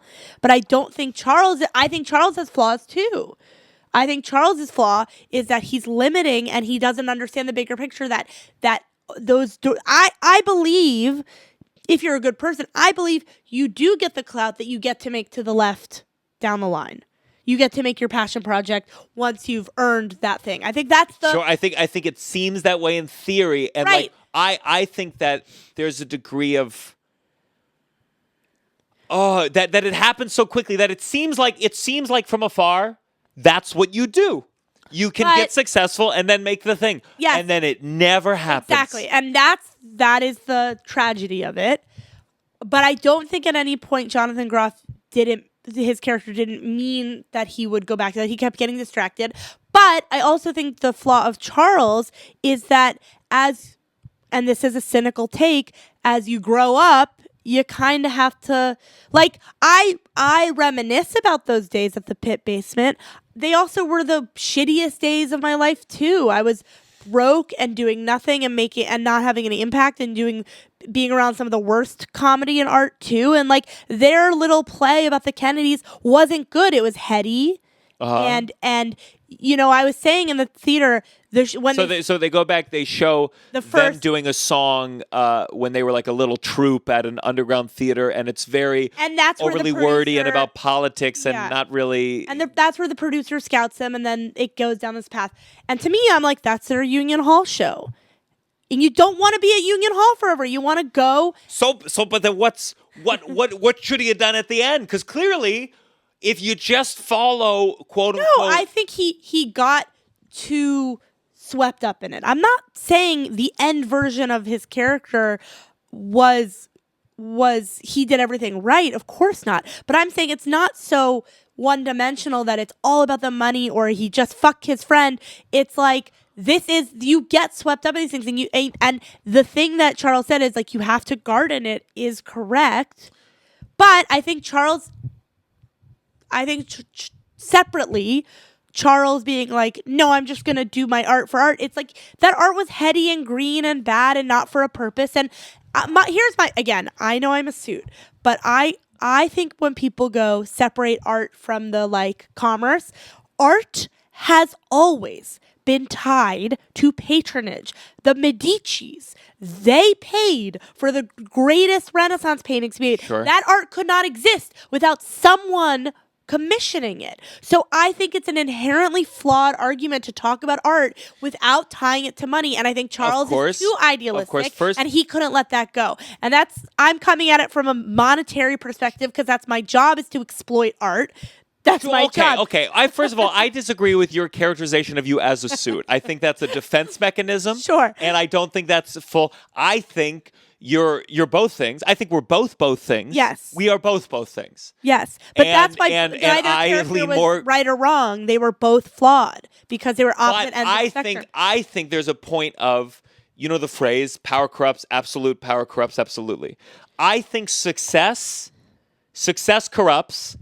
The biggest success corrupts absolutely. And that's part of it, where you cannot reach the heights of Hollywood or of anything without losing something deep. And again, I'm not disagreeing with your premise, but I'm saying like there is something inherent to success. And yeah, maybe Charlie was an annoying anchor who would never do anything. But then I look at people who have like the careers that, like Daniel Radcliffe. I think Daniel Radcliffe made a buttload of money when he was a kid. You can say shitload. A booty load of money when he was a kid, and now gets to do whatever artistic endeavor is interesting to him. I think some people might say Daniel Radcliffe's not the biggest star in the world, so he's not successful. To me, that is the paradigm of success, is he just gets to do whatever the hell he wants and is exciting to him. And he's picking things that are they're not flops. Like he has good taste. So he made his money. Broadway shows? I think he's so famous that he gets to decide if a Broadway show succeeds. but not everyone who gets that decision makes good decisions, and then they end up in things that aren't as culturally zeitgeisty. I think he has good taste. I think Daniel Radcliffe is the paradigm of like success and maintaining artistic integrity. Sure. And he plays that in his character. It makes sense that he's that guy as a person. I think like you would never think that the star of this multi-billion-dollar franchise would do Miracle Workers on TBS. That's just a fun, weird comedy with Steve Buscemi. I think Steve Buscemi is another example of someone that gets to do weird shit and have fun and show up in weird. Do you think it's possible to be really just like a grouch? If I were to say, Daniel Radcliffe is good. There are people who have done theater their entire lives who, because these celebrities come into Broadway, they get to take up all the oxygen of like what. This is my point of Jonathan Groff's character of if you just play the game and make the 3-picture deal, you can make To the Left, even if you don't deserve. Even if To the Left, we don't know if To the Left is bad or good, but he can play the game and say, now I want to make To the Left, and everyone's going to go, okay. What if To the Left wouldn't be good because he'd been making all this schlock? But sure, but I think like I guess there's a middle ground. But sometimes when people are like, no, I only care about art, I go, that's good and fine and I understand it. Then you're going to make art for 7 people. Do some things that get you to a place where you have a platform. Sure, I don't disagree. I lived this life. I was going to say, I lived this life, but I think like so many artists, and especially we've talked at least in our last episode with Ian Karmel, or whenever this is out, that we talk about how comedians get bad, and there's just like I'm like the siren call for your art to lose its teeth and to just go with the flow of schlock is always there. And it will get you without you knowing, and you gotta work like a Frank, but think like a Charlie. But that's what I'm saying. I think the window of capitalizing off of commercial success to make your good art is a small window that not everyone is afforded. Mm-hmm. And I think that is why I was so emotionally taken by the show, because I think the reality is many people around us that are pursuing this are going to have a version of this, whether it's Charlie's character that didn't get the success or get his thing on a higher platform, or the Jonathan Groff version where they get it but they're miserable.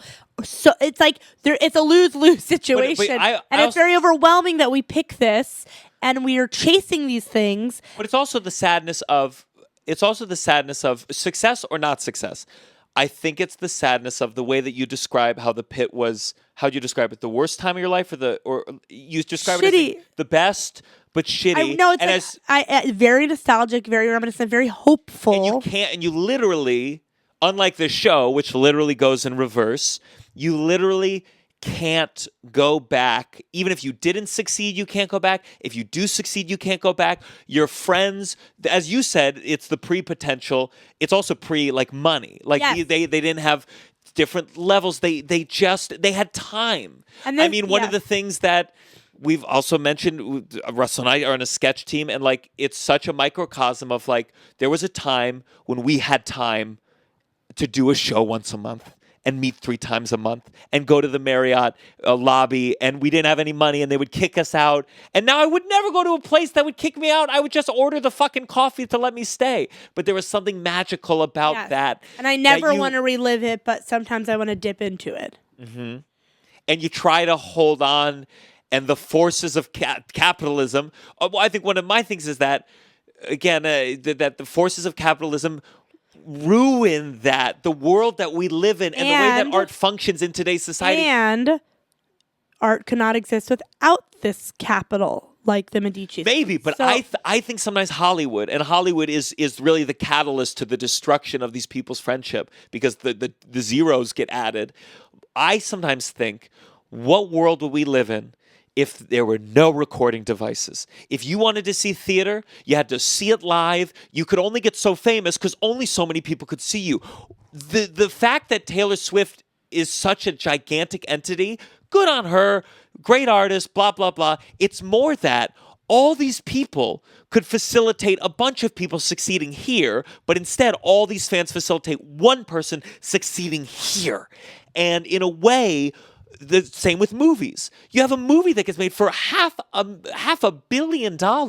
You could make theater and facilitate art, and people could experience and be a part of art in smaller scales. And so in a way, I think it's just like the centralization of money. I would argue, if it's smaller scales, you have limited resources, you might get less quality stuff if you don't get to connect those minds, because one's over here and one's over there and they never get to meet.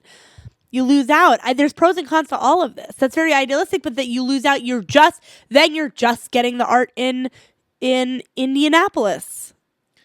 Sure, but maybe you see a great person once in a while. In a while, but now with this system, I get to see great people all the time. I don't know. I'm not trying to be like the cynic. Maybe I am. I'm playing devil's advocate a lot, but like it's idealistic versus like this cold realism.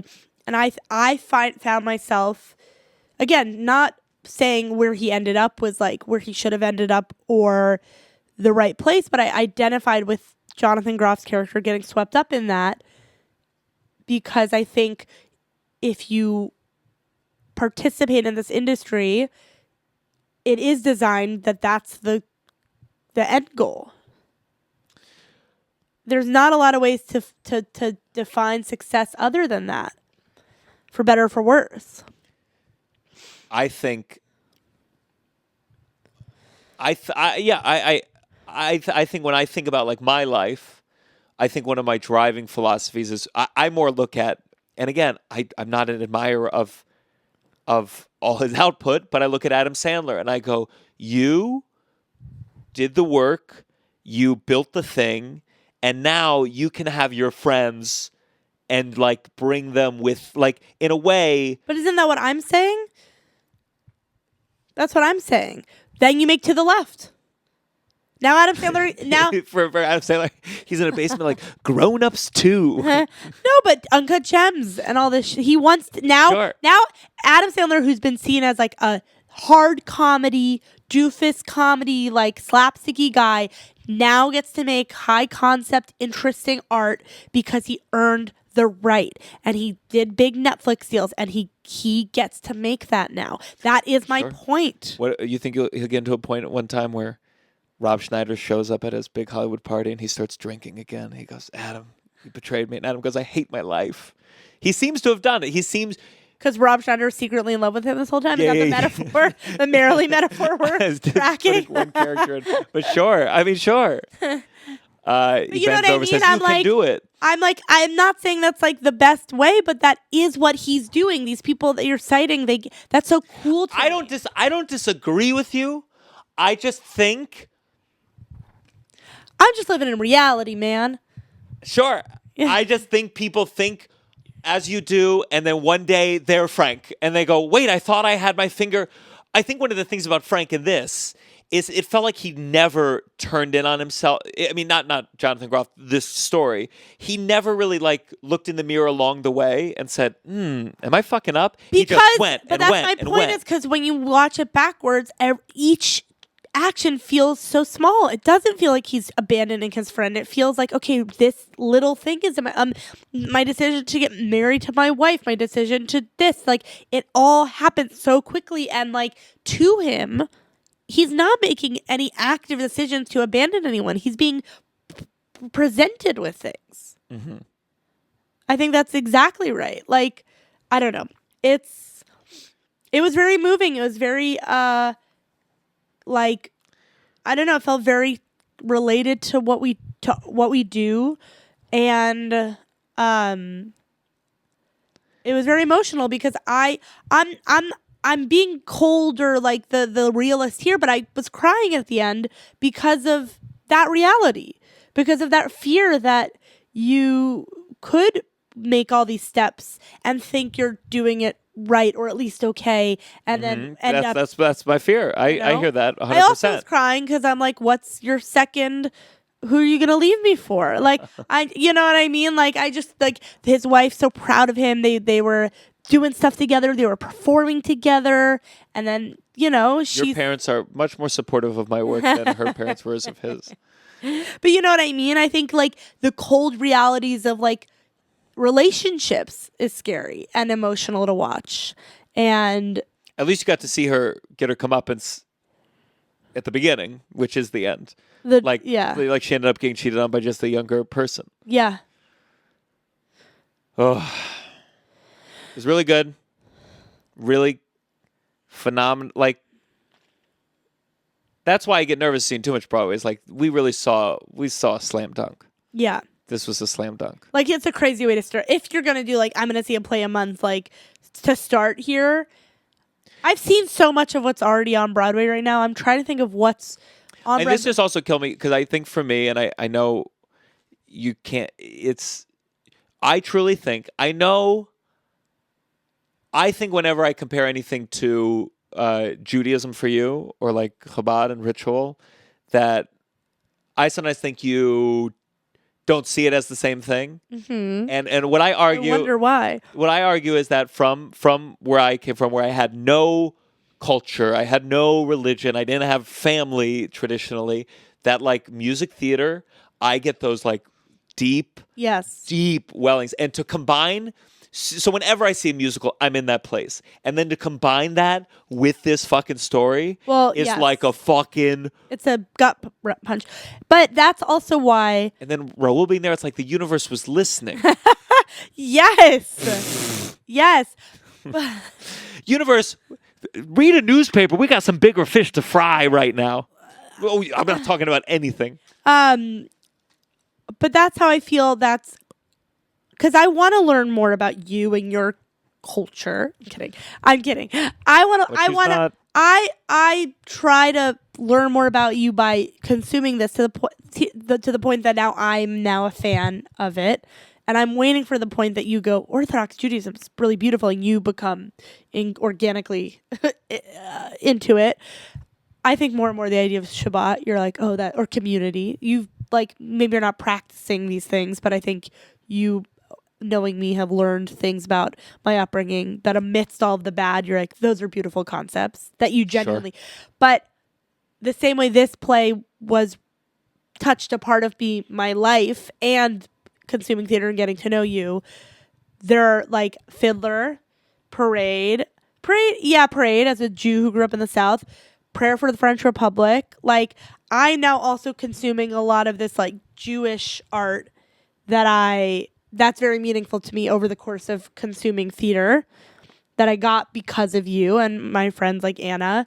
And I think it would be meaningful for me for you to see Prayer to the French Republic, because I think for you would be it'd be one of those things. There's a particular performance, a monologue by the daughter character, I forget the actress's name, where you will be mad at like, oh man, her acting's so good. Mm-hmm. You'll have an existential crisis about your own acting. Mm-hmm. And I think that will be very meaningful to you. And the story and it's so well done. I don't know. That wasn't the best selling point of all time.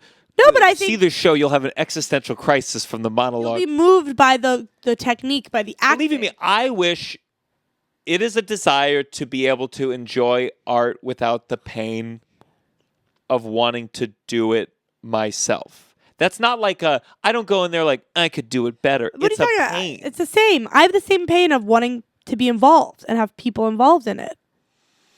Sure, but you have a chance of having a Broadway person on. I'm not going to be in Merrily We Roll Along. That's why I quit comedy, was because I wanted to go to SNL, I wanted to be at JFL, I wanted to be at these festivals, and I go, even if I'm successful, the chances I'm at all these places is slim. Being with seeing Russell and the slog of doing 8 shows, I go, I mean, it really is a brutal life, and you don't get to enjoy it the way that we enjoyed it tonight. And it's that mixed thing of like, you get to be a part of it, but you're doing it every night. Yeah. And sometimes you're in Merrily and sometimes you're in Shucked. Which was great. This is the broadside. I want to come up with a better... We've never been great at names. We did Tovarko as our sketch team. What was our other podcast? About teaching me Jewish things? Oh, Shun Tovah? Shalom Bias. Shalom Bias. That was a good one. Broadway, theater kid, theater usher, closing night, opening night, closing night. Standing ovation, sitting ovation. Sitting ovation. Sitting ovation? Yeah. Sitting ovation. This is the sitting ovation. 2, 3. Downside. You're listening to The Downside The Downside. with Gianmarco Soresi. Tell him, Russell. Subscribe to The Downside right now. Where? Down here. Or here. We don't know, but just do it. Or also, what else could they do? They could follow the Patreon. They could subscribe to the Patreon. No! Sorry. Patreon.com/downside. Too much pressure.